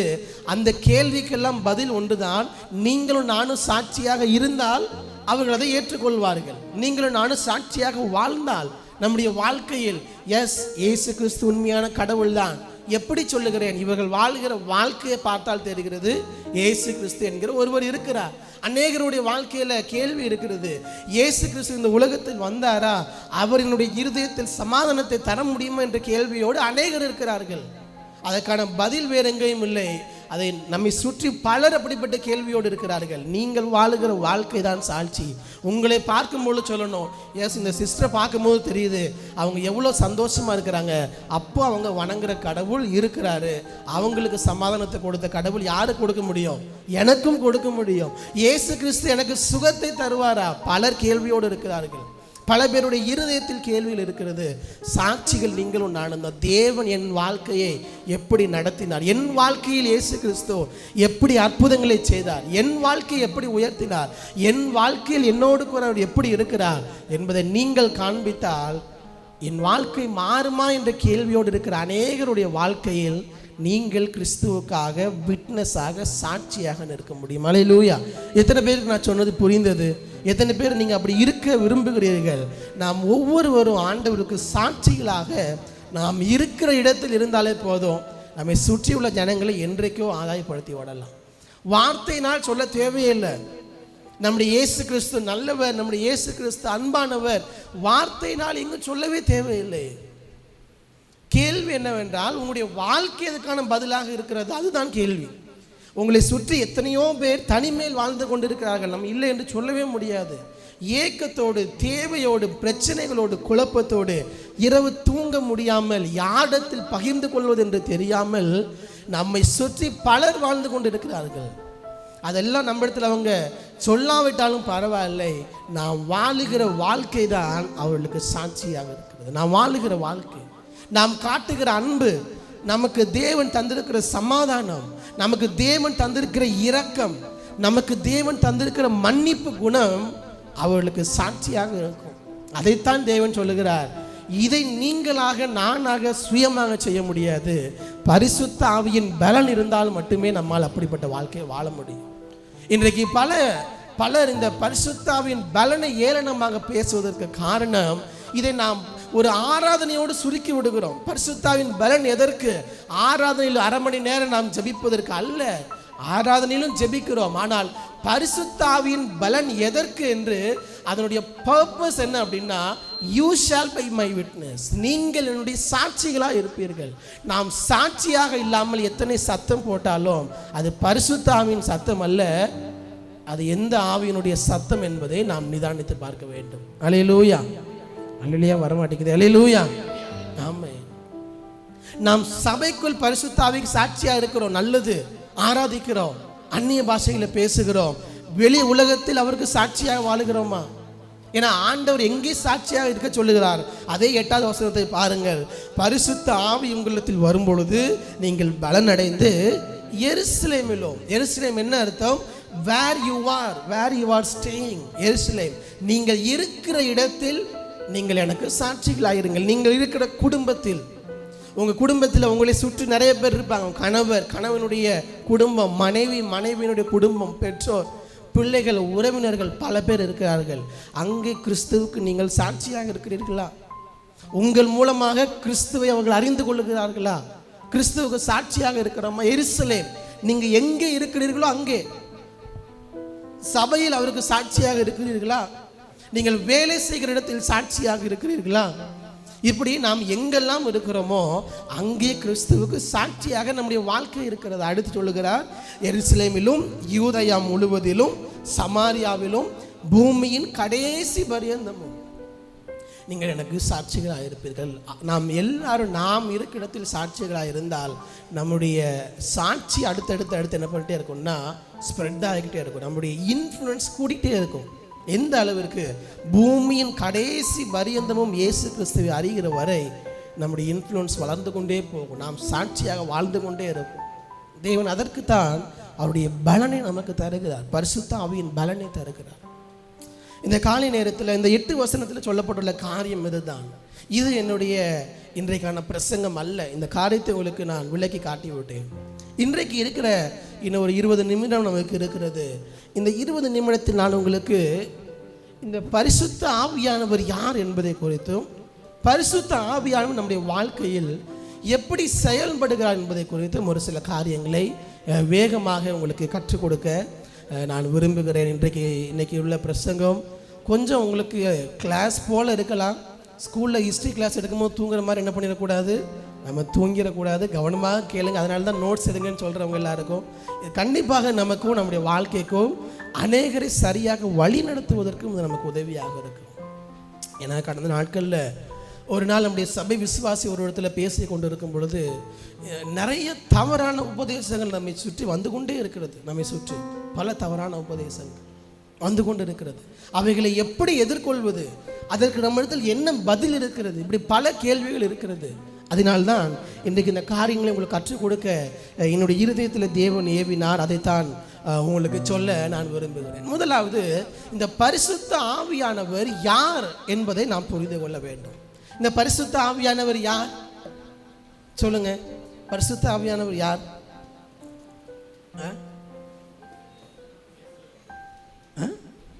தேற்றரவாளன். பரிசுத்த ஆவியா கம்ஃபர்டர், தேற்றரவாளன். வேற யாருக்குமே தெரியலையா? இல்லாட்டி நம்ம எதுக்கு வாயை திறக்கணும்னு சொல்றீங்களா? அவர் இருந்தால் தான் ஒரு கிறிஸ்தவ வாழ்க்கையை நம்மால் வாழ முடியும். 100% உண்மை. பரிசுத்த ஆவியானவர் இல்லாமல் நீங்களும் நானும் கிறிஸ்தவனாக, பெயர் கிறிஸ்தவனாக இருந்தலாம், nominal கிறிஸ்டியன்ஸாக இருந்துடலாம். we cannot be a true Christians. உண்மையான கிறிஸ்தவர்களாக இருக்க முடியாது. ஏன்னா பரிசுத்த ஆவின் இல்லாமல் நம்மால் பரிசுத்தமாய் வாழ முடியாது. ஏனென்றால் நீங்கள் பரிசுத்தமாய் வாழ்வதற்கே என்ன வேணும்னா பரிசுத்த ஆவியானவர் வேண்டும். அவர் இல்லாமல் பரிசுத்தமாய் நம்மால் வாழ முடியாது. நான் வேகமாக சொல்லுகிறேன், நேரம் இல்லை. இந்த பரிசுத்த ஆவியானவர் யார் என்றால் திரியேக தேவனில் ஒருவர். திரியேக தேவனில் நாம் ஆராதிக்கிற தேவன் 3இல் ஒருவர். எத்தனை பேருக்கு அது தெரியும்? இது பல பேருக்கு இருக்கக்கூடிய ஒரு கேள்வியும் கூட. நம்முடைய வாலிபர்களுக்காக இருக்கட்டும், பெரியவர்களுக்காக இருக்கட்டும், இதை நாம் சரியாக புரிந்து கொள்ள வேண்டும். நாம் ஆராதிக்கிற தேவன் 3இல் ஒருவராக இருக்கிறவர். திரியேக தேவன் ஆங்கிலத்தை சொல்லும் போது ட்ரினிட்டின்னு சொல்லுவோம். ட்ரினிட்டி, 3இல் ஒருவராக இருக்கிறவர். அதைத்தான் நாம் சொல்லுகிறோம். பிதாவாகிய தேவன், குமாரனாகிய தேவன், பரிசுத்த ஆவியாகிய தேவன். 3க்கும் ஒரே வார்த்தை சொல்லுகிறோம், தேவன் தான் சொல்கிறோம். அப்போ 3 விதங்களில் அவரை வெளிப்படுத்துகிற தேவன். ஆனால் ஒரே ஆளத்துவத்தை உடையவர், ஒரே பர்சனாலிட்டியை உடையவர். இந்த ட்ரினிட்டியை நாம் புரிந்து கொள்வதற்கு ஏன் கஷ்டம் என்று சொன்னால், நமக்கு இந்த உலகத்தில் அதை போல் ஒரு எக்ஸாம்பிளே கிடையாது. அதனால்தான் நமக்கு அதை புரிந்து கொள்ள முடியவில்லை. நான் சிறு வயதில் இருக்கும்போது நிறையா பாஸ்டர்ஸ் இந்த எக்ஸாம்பிள் சொல்லியிருக்காங்க. நீங்களும் கண்டிப்பாக கேட்டிருப்பீங்கன்னு நினைக்கிறேன். பிதா குமாரன் பரிசுத்தர் எப்படின்னா, தண்ணீர் இருக்குது இல்லையா, ஃப்ரிட்ஜில் வச்ச தண்ணி எப்படி இருக்கும்? கட்டியாக இருக்கும். அதுதான் பிதா. வெளியே வச்சா எப்படி ஆயிரும்? தண்ணி ஆயிரும். இயேசு கிறிஸ்து சூடு பண்ண என்ன ஆயிரும்? ஆவி ஆயிரும். பரிசுத்த ஆவி. 3மே என்னதான்? ஒன்று தான். ஆனால் 3 மாடல் இருக்கிறது போல இயேசு இருக்கிறாரு, பிதா இருக்கிறார். இதெல்லாம் ஓரளவுக்கு புரிந்து கொள்ள முடிந்தாலும் கூட அது எதுவுமே 100% திரியேக தேவனை நமக்கு புரிய வைக்க முடியாத தவறான ஒரு எக்ஸாம்பிள்ஸ் கூட. ஏனென்றால் அப்படி நம்ம சுருக்கிவிட முடியாது. நம்முடைய மனித மூளைக்கு தெரிந்ததெல்லாம் என்னதுன்னா, ஒரு நபர் என்று சொன்னால் ஒரு பர்சனாலிட்டி, ஒரு நபர்னா ஒரு கேரக்டர், ஒரு ஆளத்துவம் தான் அவருக்கு இருக்கும். இன்னொரு நபர் என்றால் இன்னொரு ஆளத்துவம். ஃபார் எக்ஸாம்பிளுக்கு இந்த வார்த்தைகள் உங்களுக்கு சற்று புரியாமல் இருக்கலாம்.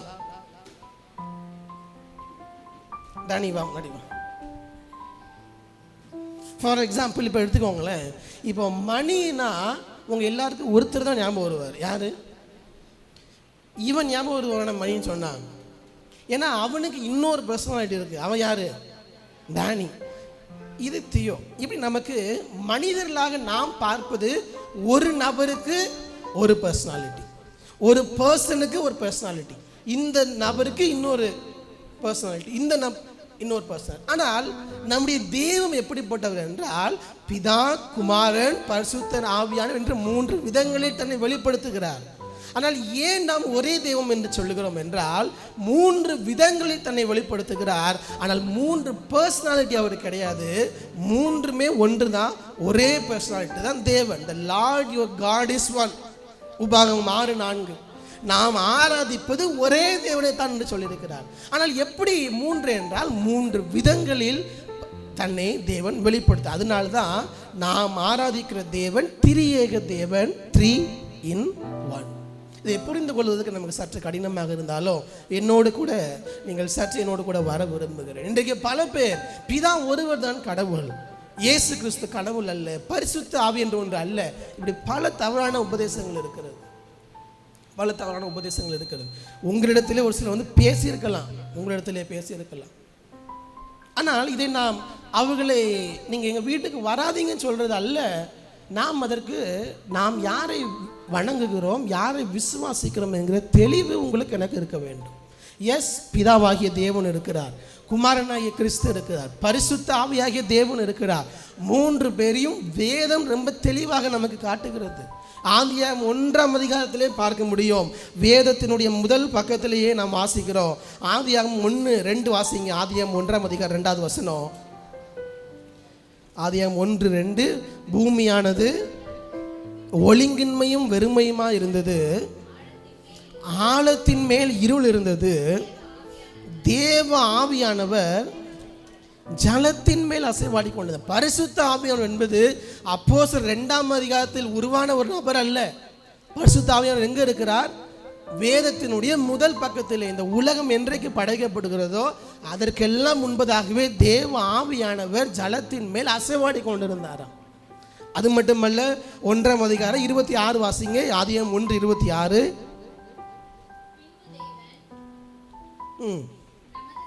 நமது சாயலாகவும் நமது ரூபத்தின்படியையும் மனுஷனை உண்டாக்குவோமாக. தேவன் யாரோடு பேசுகிறார்? பின்பு தேவன் நமது சாயலாக நமது ரூபத்தின்படியுமா. இது சிங்குலர்ல இல்லை, ப்ளூரல்ல இருக்கு. உங்களுக்கு தெரியும், சிங்குலர்னா ஒரு மனிதன், ப்ளூரல்னா பல பேர். நமது சாயலின்படியும் நமது ரூபத்தின்படி உண்டாக்குவோம்னா யார்கிட்ட பேசுறாரு? அங்க ஒருத்தர் தான் இருக்கார். மனுஷனை உருவாக்கல, ஆதாம் ஏவாள் உருவாகவே இல்லை. இப்பொழுதுதான் ஆண்டவர் முதலாவது ஒரு மனிதனை உருவாக்குகிறார். அப்பொழுது ஆண்டவர் சொல்லுகிறார், நமது சாயலின்படியும் நமது ரூபத்தின்படி உண்டாக்குவோம் சொல்றாரு. அப்ப யார் இடத்துல சொல்லுகிறார்? நமது சாயலின்படியையும் நமது ரூபத்தின்படி. திரியேக தேவன் 3 பேருக்கு 3 சாயல் அல்ல, ஒரே சாயல் தான். அது என்னது? அன்பு. Love is God, God is love. பிதாவாகிய தேவனாக இருக்கட்டும், குமாரனாகிய கிறிஸ்துவாக இருக்கட்டும், பரிசுத்த ஆவியானவர் இருக்கட்டும், 3 பேரும் 3 தனித்தனி பர்சனாலிட்டி இல்லை, 3 பேரும் ஒன்று தான். அது தேவன், அது கடவுள், அது அன்பு. ஒரு ட்ரையாங்கிள் எடுத்துக்கோங்க, ஒரு முக்கோணம் எடுத்துக்கொள்ளுங்கள். நீங்கள் பார்த்துருப்பீங்க, ஸ்கூலில் படிக்கிற பிள்ளைகளுக்கு தெரியும். ஒரு ட்ரையாங்கிளில் ஒரு ட்ரையாங்கிள் தான், ஆனால் எத்தனை பக்கங்கள் இருக்கிறது? நமக்கு 3 சைட்ஸ் இருக்கும்.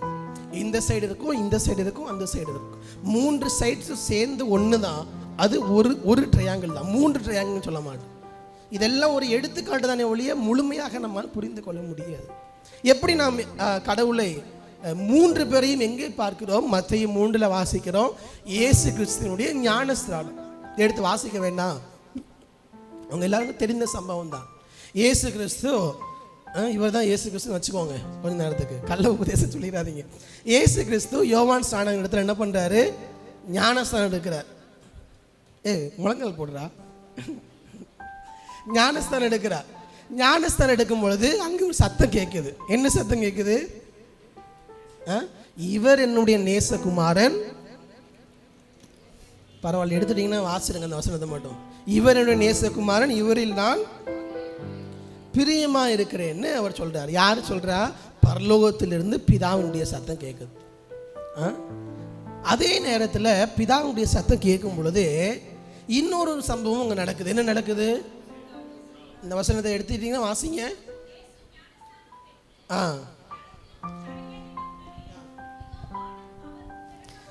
இதோ வானம் அவருக்கு திறக்கப்பட்டது.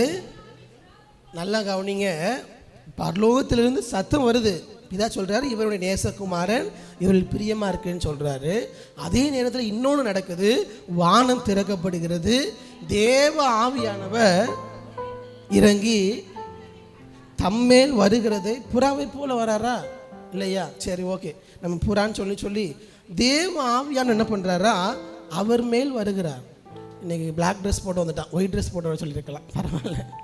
ஸோ இந்த பரிசுத்த ஆவியான பிளாக் ட்ரெஸ் போட்டிருக்கேன். நீங்கள் இதுதான் திரியேக தேவனை ஒரே இடத்தில் வேதத்தில் பார்க்கக்கூடிய ஒரு எக்ஸாம்பிள். நமக்கு நாம் ஏன் மூன்றில் ஒருவர் என்று சொல்லுகிறோம் என்றால், இயேசு கிறிஸ்து மாம்சத்தில் தன்னை வெளிப்படுத்துகிறார். பிதாவானவர் பரலோகத்தில் சொல்லுகிறார், இவனுடைய நேசகுமாரர்கள் பிரியமா இருக்கு என்று சொல்லுகிறார். பரிசுத்த ஆவியானவர் அவர் மேல் வந்து என்ன பண்றாருன்னா இறங்குகிறார். இதுதான் மூன்று பேரையும் போதும். நைட்டு ஜெபம் பண்ணும்போது கூட ஒரு நேரம் முழங்கால் போட்டிருக்க மாட்டார் நினைக்கிறேன். சரி, மூன்று விதங்களில் தேவம் திரியேக தேவன் அவரை வெளிப்படுத்துவது நாம் மத்தேயு 3ஆம் அதிகாரத்தில் பார்க்க முடியும். போதும், தேங்க்யூ. அப்போ இதிலிருந்து நமக்கு என்ன தெரிகிறது, பரிசுத்த ஆவியானவர் என்பது ஏதோ தேவனுக்கு அடுத்தபடியாக அவரால் உருவாக்கப்பட்ட ஒன்று, ஒரு பவர் என்று என்ன பண்ணிட முடியாதுன்னா சுருக்கிட முடியாது. இன்னைக்கு பரிசுத்த ஆவியினாலே பல பேர் என்ன சொல்றாங்கன்னா ஒரு பவருங்கிற வார்த்தையில பரிசுத்த ஆவியை என்ன பண்ணிடுறாங்க, சுருக்கிடுறாங்க. அந்த பவருங்கிற வார்த்தையில இல்லை. பரிசுத்த ஆவியானவர் என்பது அவர் ஒரு ஆழத்துவத்தை உடையவர். he has emotions, he has will. எப்படி சொல்லுகிறேன், எபேசியர் 4:30 வாசிக்கும் போது தெரியும், நீங்கள் முத்திரையாக பெற்ற பரிசுத்த ஆவியானவரை துக்கப்படுத்தாதிருங்கள். எபேசியர் 4:30 எடுத்துட்டீங்கன்னா, யாரோ எடுத்துருந்தீங்கன்னா வாசிங்க, இல்லைன்னா நீங்கள் முத்திரையாக பெற்ற பரிசுத்த ஆவியானவரை அன்றியும் நீங்கள்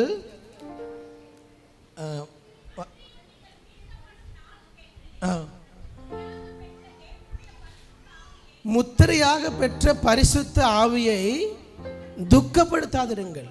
ஒரு பவரை துக்கப்படுத்த முடியுமா? நம்ம பவர் துக்கப்படுத்த முடியுமா? எலக்ட்ரிசிட்டி நமக்கு வருது, எலக்ட்ரிசிட்டி கஷ்டப்படுமா? ஐயோ, என் மேல் கை வச்சு எனக்கு ஷாக் அடிச்சிச்சுன்னு எலக்ட்ரிசிட்டி கஷ்டப்படுமா? படாது. ஏன்னா அது ஒரு பவர், அது ஒரு சக்தி. ஆனால் பரிசுத்த ஆவியானவர் ஒரு சக்தி அல்ல, ஒரு பவர் அல்ல. he has emotions. அவரை நம்மால் துக்கப்படுத்த முடியும். எப்படி துக்கப்படுத்த முடியும் பரிசுத்த ஆவியானவரை?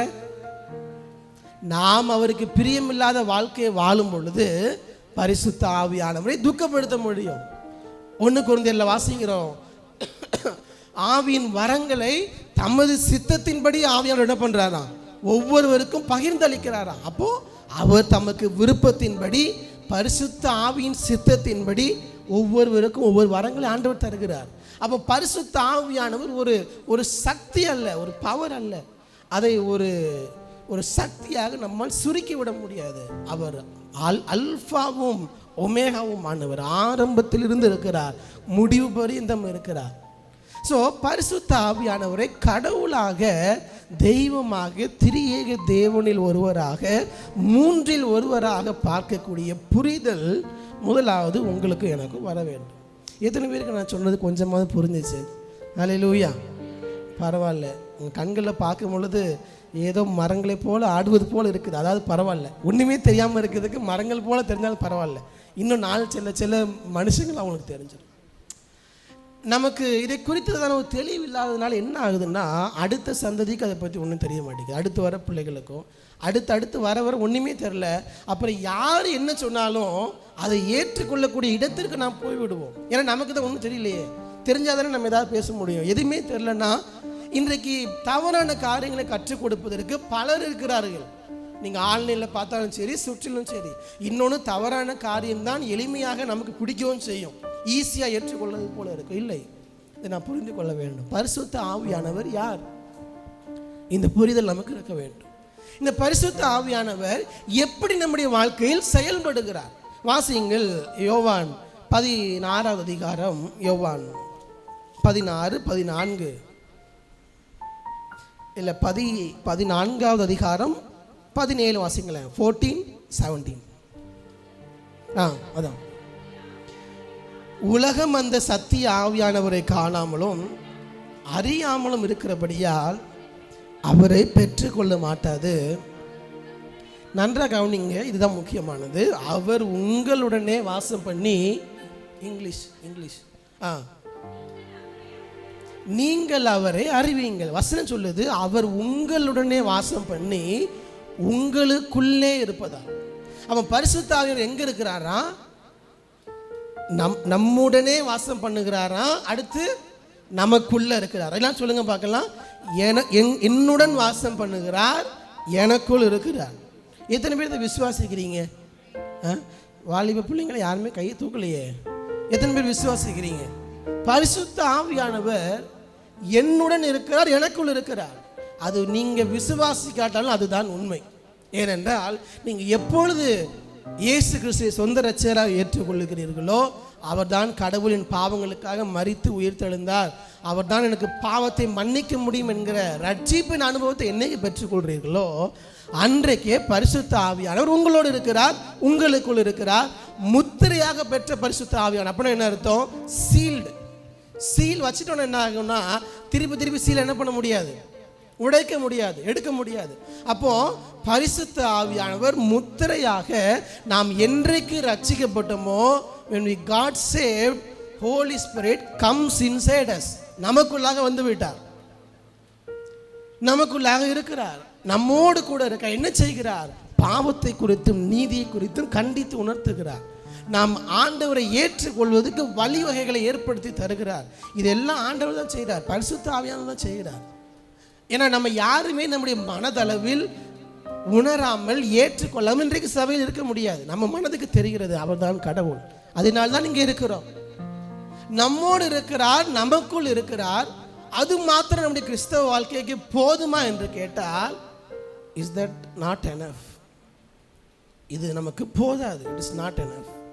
அது நமக்கு போதாது. ஏனென்றால் அதனால்தான் இயேசுக்கு சொல்லுகிறார், யோவான் 20ஆம் அதிகாரத்திலே சொல்லிட்டார். ஆல்ரெடி நம்ம தியானிச்சிருக்கிறோம் அதை.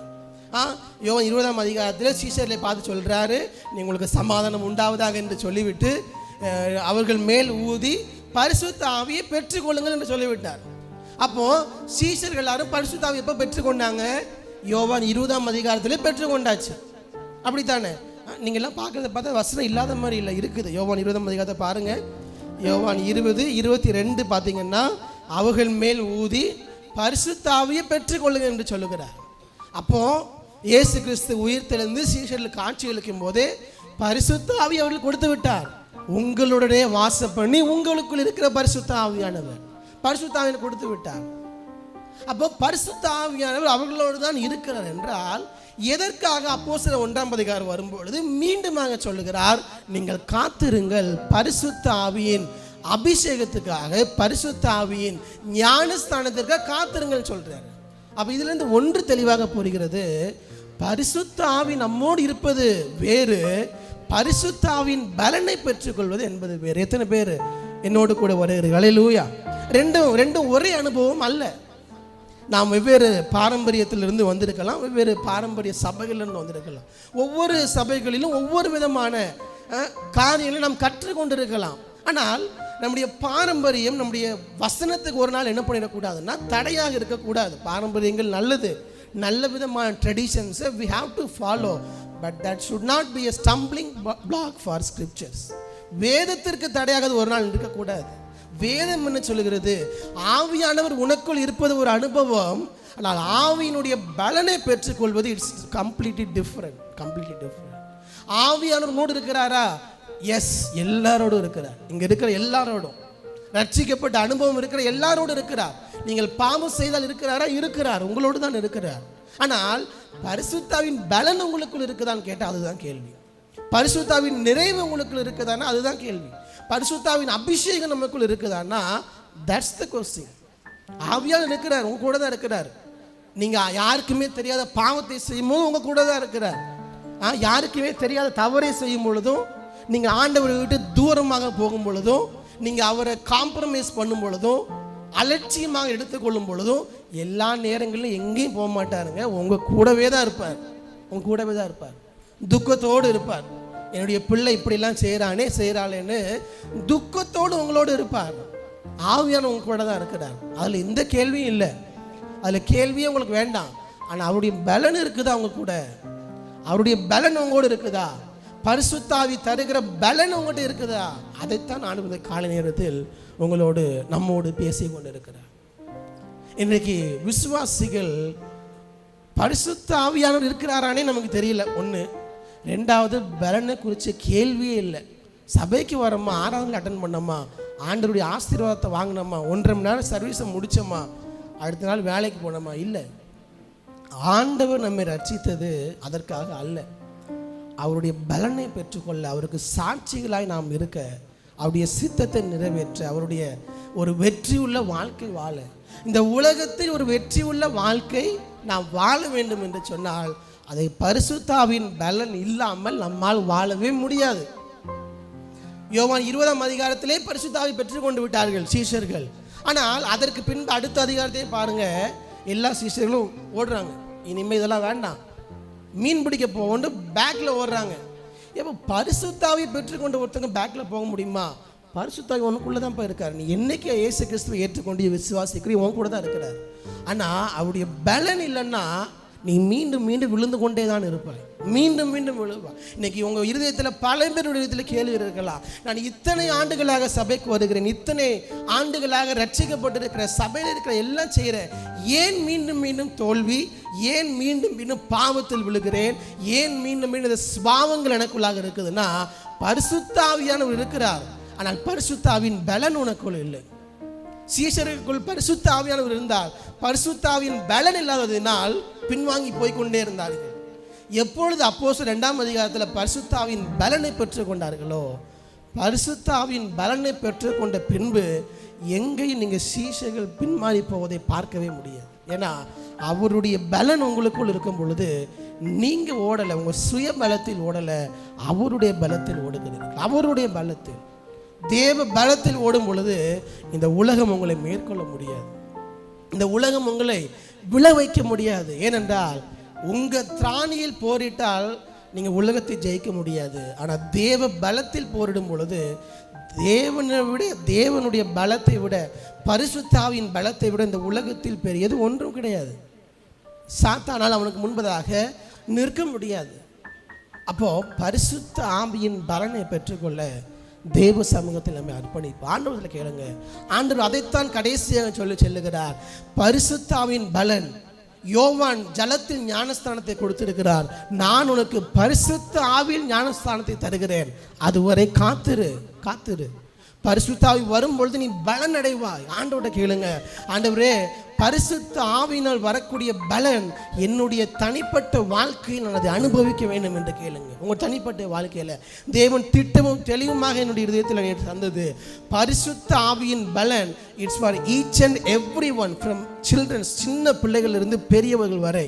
இன்றைக்கு நம்முடைய சபையில் இருக்கிற எல்லா சிறு பிள்ளைகள் இருந்து பெரியவர்கள் வரை எல்லாரும் ஜெபிக்க வேண்டிய ஒரு ஜெபம், ஆண்டவரே பரிசுத்த ஆவியின் பலனை எனக்கு தாரும். பாஸ்டர் எனக்கு அந்த அனுபவம்லாம் கிடையாது, அப்படிலாம் நான் ஜெபிக்க மாட்டேன். நீங்கள் என்ன வேண்டுமானாலும் சொல்லலாம், உங்கள் இருதயத்தில் எப்படி வேண்டுமானாலும் இருக்கலாம். பாஸ்டர் இன்றைக்கி தான் சர்ச்சுக்கு வந்தேன், நான் பல வருஷம் சர்ச்சுக்கு வந்துட்டு இருக்கிறேன், எல்லாமே நீங்கள் வச்சுருங்க, யாரானாலும் இருங்க, பிரச்சனையே கிடையாது. இன்றைக்கு அவருடைய பலனை கேட்பதற்கு நீங்கள் தயாராக இருக்கிறீர்களா? இன்னும் சொல்ல போனால் உடனே ஒன்று சொல்லி முடிக்கிறேன். பரிசுத்த ஆவின் பலனை பெற்றுக்கொள்வது it's not complicated, it's very simple. ஒரே ஒரு வசனத்தை வாசித்து ஜெபிப்போம். லூக்கா 11ஆம் அதிகாரம், லூக்கா 11:11 வாசிங்க.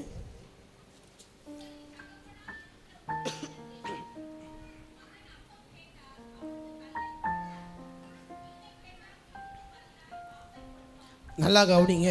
உங்களில் தகப்பனாக இருக்கிற ஒருவனிடத்தில், யோசிச்சு பாருங்க, உங்களை பலர் அப்பாவாக இருப்பீங்க. உங்கள் பிள்ளைகள் உங்களிடத்தில் வந்து மகன் அப்பத்தை கேட்டால் கல்லை கொடுப்பானோ, நீங்கள் யாராவது கொடுப்பீங்களா? உங்கள் பிள்ளைங்க கேட்கும் பொழுது கண்டிப்பாக கொடுக்க மாட்டோம். அடுத்து சொல்கிறாரு, மீனை கேட்டால் மீனுக்கு பதிலாக பாம்பை கொடுப்பானோ, இல்லை. அடுத்த வசனம் வாசிங்க. முட்டையை கேட்டால் அவனுக்கு தேலை கொடுப்பானோ. அதாவது இந்த உலகத்தில் உள்ள பொல்லாதவர்களாகிய நாம், 12ஆம் வசனத்தில் 13 பாருங்க, பொல்லாதவர்களாகிய நீங்கள் உங்கள் பிள்ளைகளுக்கு நல்ல ஈவுகளை கொடுக்க அறிந்திருக்கும் பொழுது, அதாவது என்ன சொல்கிறாரு, இந்த உலகத்தில் வாழ்கிற பொல்லாதவர்களாகிய நாமே நம்முடைய பிள்ளைகளுக்கு நல்லதை கொடுக்குன்னு நினைக்கும் பொழுது, நம்ம எல்லாருடைய பரம பிதாவாகிய அவர் நமக்கு தம்மை பரமபிதாமானவர் தம்மிடத்தில் வேண்டிக் கொள்ளுகிறவர்களுக்கு எதை கொடுப்பாரா? எல்லாரும் சேர்ந்து சொல்லுங்களா, என்ன கொடுப்பாரா? பரிசுத்த ஆவியை கொடுப்பது பாருங்க எவ்வளோ கான்ஃபிடண்டாக சொல்கிறாரு. பரிசுத்த ஆவியை கொடுப்பார்னு சொல்லலை, பரிசுத்த ஆவியை கொடுப்பது நிச்சயம்னு சொல்லலை, பரிசுத்த ஆவியை கொடுப்பது அதிக நிச்சயம். அப்புறம் என்ன அர்த்தம்?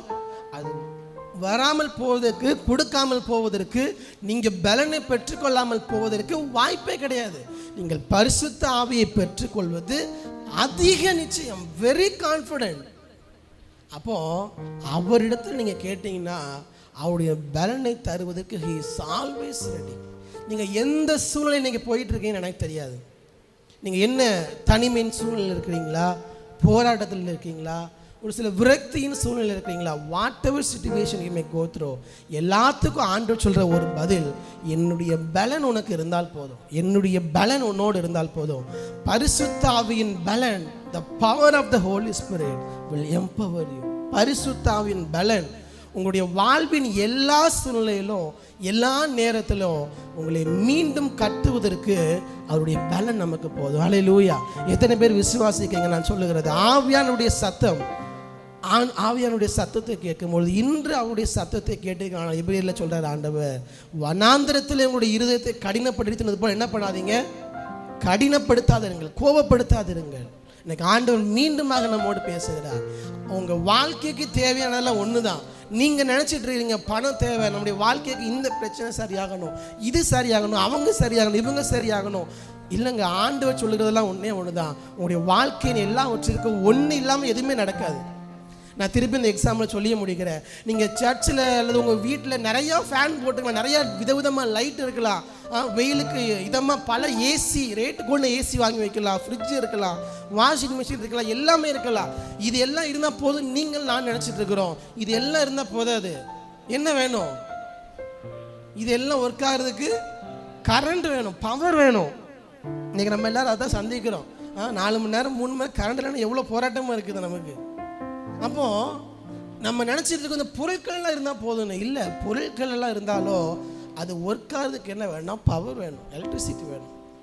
அதே தான் நம்முடைய வாழ்க்கையில் எது இருந்தாலும் இல்லாவிட்டாலும் எல்லாமே செயல்படுவதற்கு, நம்முடைய காரியங்கள் நடப்பதற்கு, நம்ம தனிப்பட்ட வாழ்க்கையாக இருக்கட்டும், குடும்பமாக இருக்கட்டும், சபையாக இருக்கட்டும், ஆண்டவர் சொல்வது சிறு பிள்ளைகளிலிருந்து பெரியவர்கள் வரை என்னுடைய பலன் இல்லாமல் நீ கட்டப்பட முடியாது, என்னுடைய பலன் இல்லாமல் நீ புதுப்பிக்கப்பட முடியாது, என்னுடைய பலன் இல்லாமல் உன்னுடைய சூழ்நிலையின் சவால்களை நீ எதிர்கொண்டு வருவதற்கு வாய்ப்பே இல்லை. நீ மீண்டும் மீண்டும் போராடி, உன் சுயபலத்தால் போராடி, மோசஸ் ராசையர் பாடுறது போல நடக்க முடியல பாட்டே இருக்க வேண்டியதான். ஆண்டவர் சொல்றது என்னுடைய பலன் இருந்தால் போதும், சுயபலத்தில் இல்லை, அவருடைய பலத்தால் ஓடுவதற்கு இந்த புதிய மாதத்தில் ஆண்டவர் நமக்கு கிருபை தருவாராக. எல்லாரும் இடங்கள் எளிமை நின்று சிறு பிள்ளையிலிருந்து பெரியவர்கள் வரை ஒரு 5 நிமிடம் ஆண்டவரத்தில் ஜெபித்து முடிக்க போகிறோம். எல்லாரும் வேகமாக, வாலிப பிள்ளைங்க எல்லாரும் வேகமாக எளிமை நின்று எல்லாரும் ஒழுங்காக ஜெபிக்கணும், எந்தவித டிஸ்ட்ராக்ஷனும் இல்லாமல். சிறு பிள்ளைகளிலிருந்து பெரியவர்கள் வரை எல்லாரும் ஆண்டவர் கேட்க போகிற, ஆண்டவரே உம்முடைய பலத்தால் எங்களை நிரப்புங்க. இன்றைக்கி முழு பிரசங்கமும் உங்களுக்கு புரியாமல் இருக்கலாம், பரவாயில்ல, இந்த ஒரு வார்த்தையை சொல்லுங்கள், பரிசுத்த ஆவியானவரே உங்கள் பலத்தால் என்னை நிரப்புங்க, உங்கள் பலன் எனக்கு தேவை. என்னுடைய வாழ்க்கையில் உள்ள எல்லா சூழ்நிலையும் நான் எதிர்கொண்டு செல்வதற்கு, இந்த உலகத்தில் ஒரு வெற்றியுள்ள வாழ்க்கை வாழ நமக்கு தேவையானது ஒன்று தான், பரிசுத்த ஆவியின் பலன். அவருடைய நிறைவு இல்லாமல் நம்மால் வாழ முடியாது. ஆண்டவரத்தில் கேளுங்க, கேட்கிற எவனும் பெற்றுக்கொள்ள ஆண்டு வசனம் சொல்லுகிறது. ஆண்டவரே நம்முடைய பரிசுத்த ஆவியை ஊற்றுங்கப்பா, பரிசுத்த ஆவியின் பலனை எனக்கு தாங்க. எல்லாரும் வாயில திறந்து சொல்லுங்க, சிறு பிள்ளைகள் எல்லாரும், சின்ன பிள்ளைங்க, டீனேஜ் பாய்ஸ் எல்லாரும் இந்த வார்த்தையை சொல்லுங்க. ஏன்னா ஆண்டவர் சொல்லுகிறார், ஆண்டவர் எனக்கு மனதில் தெளிவாக தந்த ஒன்று, சிறு பிள்ளைகள் இருந்து பெரியவர்கள் வரை எல்லாரும் கேட்கணும். ஆண்டவரே உங்கள் பலத்தால் என்னை நிரப்புங்க, உங்கள் பலன் எனக்கு வேணும். ஆண்டவரே பரிசுத்த ஆவியானுடைய பலன் எனக்கு வேணும். ஒருவேளை இன்றைக்கோ அவருடைய பலனை பெற்றுக் கொண்டிருக்கலாம், ஆனால் ஆண்டவர் சொல்லுகிறார், இன்றைக்கு அதை புதுப்பித்துக்கொள், அவருடைய பலனை பெற்று புதுப்பித்துக்கொள். நாம் புதுப்பிக்கப்படாமல் பலனை பெற்றுக் கொள்ளாமல் நம்மால் இந்த உலகத்தில் ஓட முடியாதுங்க. நம்முடைய பாத்திரம் நிரம்பி வழியணும். நம்முடைய பாத்திரம் நிரம்பி வழிவதற்கு ஆவியானவர் நமக்கு கிருபை தருவாராக. ஜெபமாக அவரை பார்த்து சொல்லுவோமா? எல்லாரும் கண்களை மூடி அவரை பார்த்து சொல்லுங்க, புது பலன் அடைந்திடுவே, நான் புது பலன் அடைந்திடுவே,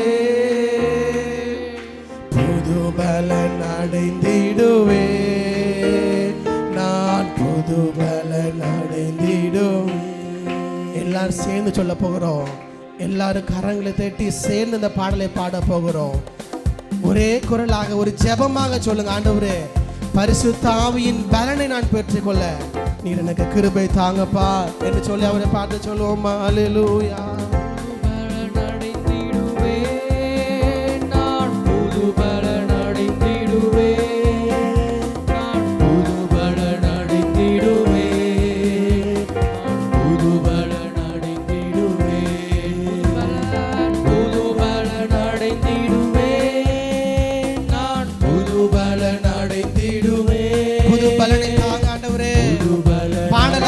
ஜெபமாக சொல்லுங்க. பரிசுத்த ஆவியானவரே, உங்க பலன் எனக்கு தாங்க. I need your help, I need your strength. என்னுடைய பலத்தால முடியாதுப்பா, என்னுடைய பலத்தால முடியாது. I need your power. ஆமென். நான் புது பலன் ஊற்றப்பட வேண்டுமே உன்னதத்தின் ஆவி, உயிர்ப்பிக்க வேண்டும் எம்மை தேவா.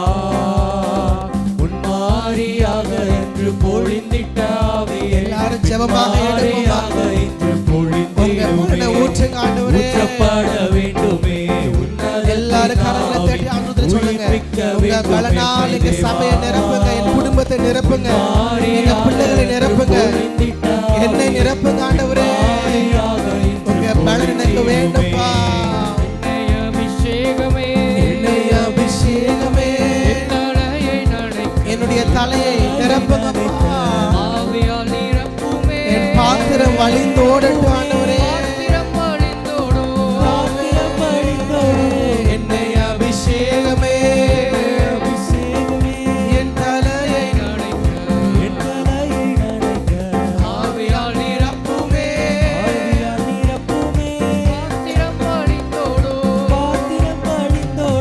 ஊற்றப்பட வேண்டுமே உன்னதத்தின் ஆவி, உயிர்ப்பிக்க வேண்டும் எம்மை தேவா. உன்மாரியாக என்று பொழிந்திட்ட ஆவியே, பின்மாரியாக என்று பொழிந்திடுமே. ஊற்றப்பட வேண்டுமே உன்னதத்தின் ஆவி, கேட்கிற எவனு பெற்றுக்கொள்கிறான். வசனம் சொல்லுகிறது, உங்க பலன் எனக்கு தாங்க ஆண்டவரே. என் பாத்திரம் நிரம்பி வழியட்டும்பா. உங்க பலனால் என்னை நிரப்புங்க ஆண்டவரே. வல்லமை தேவை தேவா. ஆமா ஆண்டவரே, வல்லமை தாரும் தேவா. உங்க பலனை தாங்கப்பா இன்றே தேவை தேவா. உண்மையான இதயத்தோடு கேட்பீங்களா? ஆண்டவரே, இன்றைக்கு உங்க பலன் எனக்கு வேணும்பா. இன்றே தேவை தேவா, இப்போ தாரும் தேவா. பொழிந்திடும் வல்லமை, உன்னதத்தின் வல்லமை, ஆவியின் வல்லமை, உங்க வல்லமை நான் நிரப்புங்கப்பா. வல்லமை, உன்னதத்தின் ஆவியின் வல்லமை, அக்கினியின் வல்லமை, பொழிந்திடும் வல்லமை, உன்னதத்தின் வல்லமை, ஆவியின் வல்லமை, பரிசுத்தாவியின் பலன் எனக்கு வேண்டாம் ஆண்டவரே. பொழிந்திடும் வல்லமை,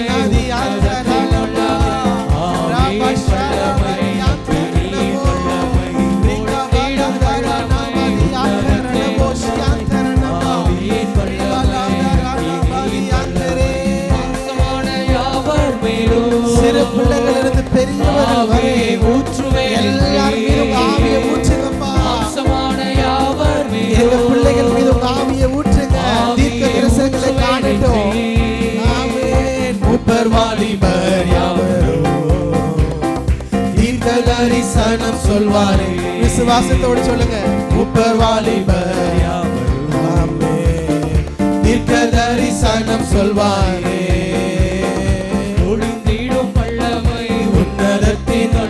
உன்னதத்திலிருந்து ஊற்றப்படுகிற ஆவியானவர் என் மீது, என் குடும்பத்தின் மீது உங்க பலனை தாங்காதவரே.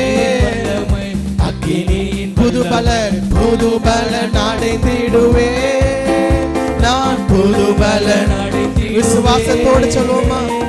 புது பலன் அடைந்திடுவே, நான் புது பலன். மீண்டுமாக ஒரு முறை புது பலன் அடைந்திடுவே. பரிசுத்த ஆவியின் பலன் எனக்கு தாங்கப்பா. புது பலன் அடைந்திடுவே. நான் புது பலன் அடைந்திடுவே. எல்லாரும் கரங்களை தட்டி ஆண்டவருக்கு நன்றி செலுத்துவோமா? அப்பா, உங்க வல்லமையினால், உங்க பலத்தினால் எங்க சபையை, எங்க குடும்பத்தை என்ன நிரப்புங்க ஆண்டவரே. இதுவே நம்முடைய ஜெபமாக இருக்கட்டும். உங்க வல்லமையினால், உங்க பலத்தினால் எங்க சபையை நிரப்புங்க அப்பா. நிரப்புங்க ஆண்டவரே, நிரப்புங்க ஆண்டவரே. இது இன்றைக்கு ஒரு நாள் இந்த 5 நிமிட ஜெபம் அல்ல, இந்த வாரம் முழுவதும் உங்க ஜெபமா இருக்கட்டும். ஆண்டவரத்தில் கேளுங்க. ஆண்டவர் திட்டமும் தெளிவுமாக என்னுடைய இதயத்தில் இடைப்படுகிறார். உன்னுடைய பாத்திரம் வெளிப்புறமாக ரொம்ப நல்லா இருக்குது. ஆண்டவர் உங்களோடு பேசுகிறார் தனிப்பட்ட முறையில். வெளிப்புறமாக your vessel is completely okay, எந்த பிரச்சனையும் இல்லை. ஆனால் உட்புறத்தில் உன்னுடைய பாத்திரம் எப்படி இருக்கிறது? உட்புறத்தில் உன்னுடைய பாத்திரம் எப்படி இருக்கிறது? அந்த உட்புற பாத்திரம் சரியாக வேண்டுமானால் உன் பாத்திரம் எண்ணெயினால் நிரம்ப வேண்டும். உன்னுடைய பாத்திரம் எண்ணெயினால் நிரம்ப வேண்டும். ஆண்டவர் உன்னிடத்தில் சொல்லுகிறார், வெளிப்புறத்தில் யுவர் ஆல் வெல், நீ எல்லாம் ஓகே. ஆண்டவர் தெளிவாக சொல்லுகிறார், உட்புற பாத்திரம் என்னுடைய பரிசுத்த ஆவியின் எண்ணெயினால் நிரப்பப்பட்டே ஆக வேண்டும். ஆண்டவர் யாரிடத்தில் சொல்லுகிறார் என்று எனக்கு தெரியவில்லை. ஆனால் உங்களோடு பேசிக் கொண்டிருக்கிறார், நம்மோடு பேசிக் கொண்டிருக்கிறார். ஆண்டவரே, என்னுடைய உட்புற பாத்திரம் உங்கள் எண்ணெயினால் நிரப்பப்படணும் ஆண்டவரே. இதுவே உங்களுடைய ஜெபமாக இருக்கணும். ஆண்டவரத்தில் சொல்லுவீங்களா, என் பாத்திரம் நிரம்பி வழிகிறது. தாவீது சொல்லுகிறார், ஆண்டவரே என் பாத்திரம் நிரம்பி வழிகிறது, என் தலையை எண்ணெயினால் அபிஷேகம் பண்ணுகிறேன், என் பாத்திரம் நிரம்பி வழிகிறது. ஆண்டவரே, என்னுடைய பாத்திரம் உட்புறமாக உம்முடைய எண்ணெய் அபிஷேகத்தினால் நிரம்பி வழிய ஆண்டவரே. ஒரு விஷயம் என்னை புதுப்பிங்கப்பா, புதுப்பித்து கட்டுங்க ஆண்டவரே. புது பலனை தாங்கப்பா.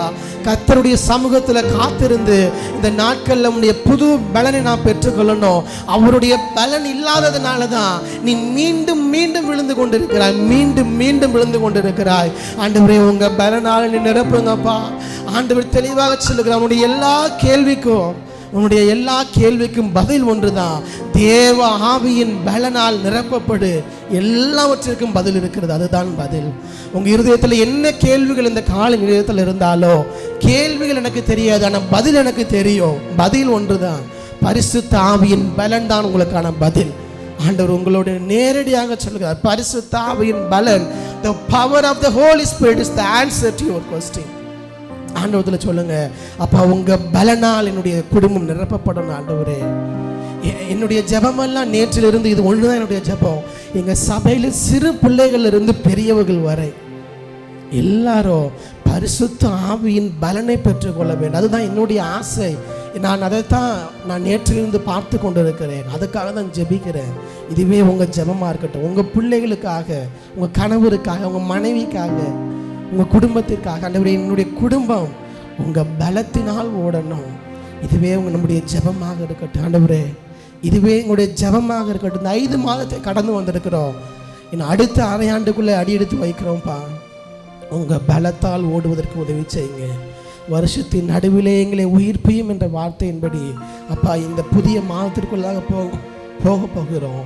உம்முடைய பலத்தால் எங்களை உயிர்ப்பித்து நடத்துங்க ஆண்டவரே. நமக்கு நன்றி செலுத்துகிறோம் ஆண்டவரே. தொடர்ந்து நீங்கள் வழி நடத்துங்க. வருந்திருக்கிற ஒவ்வொரு குடும்பத்திற்காக ஜெபிக்கிறோம். எல்லாரையும் பேராய் ஆசீர்வதித்து நடத்துங்க.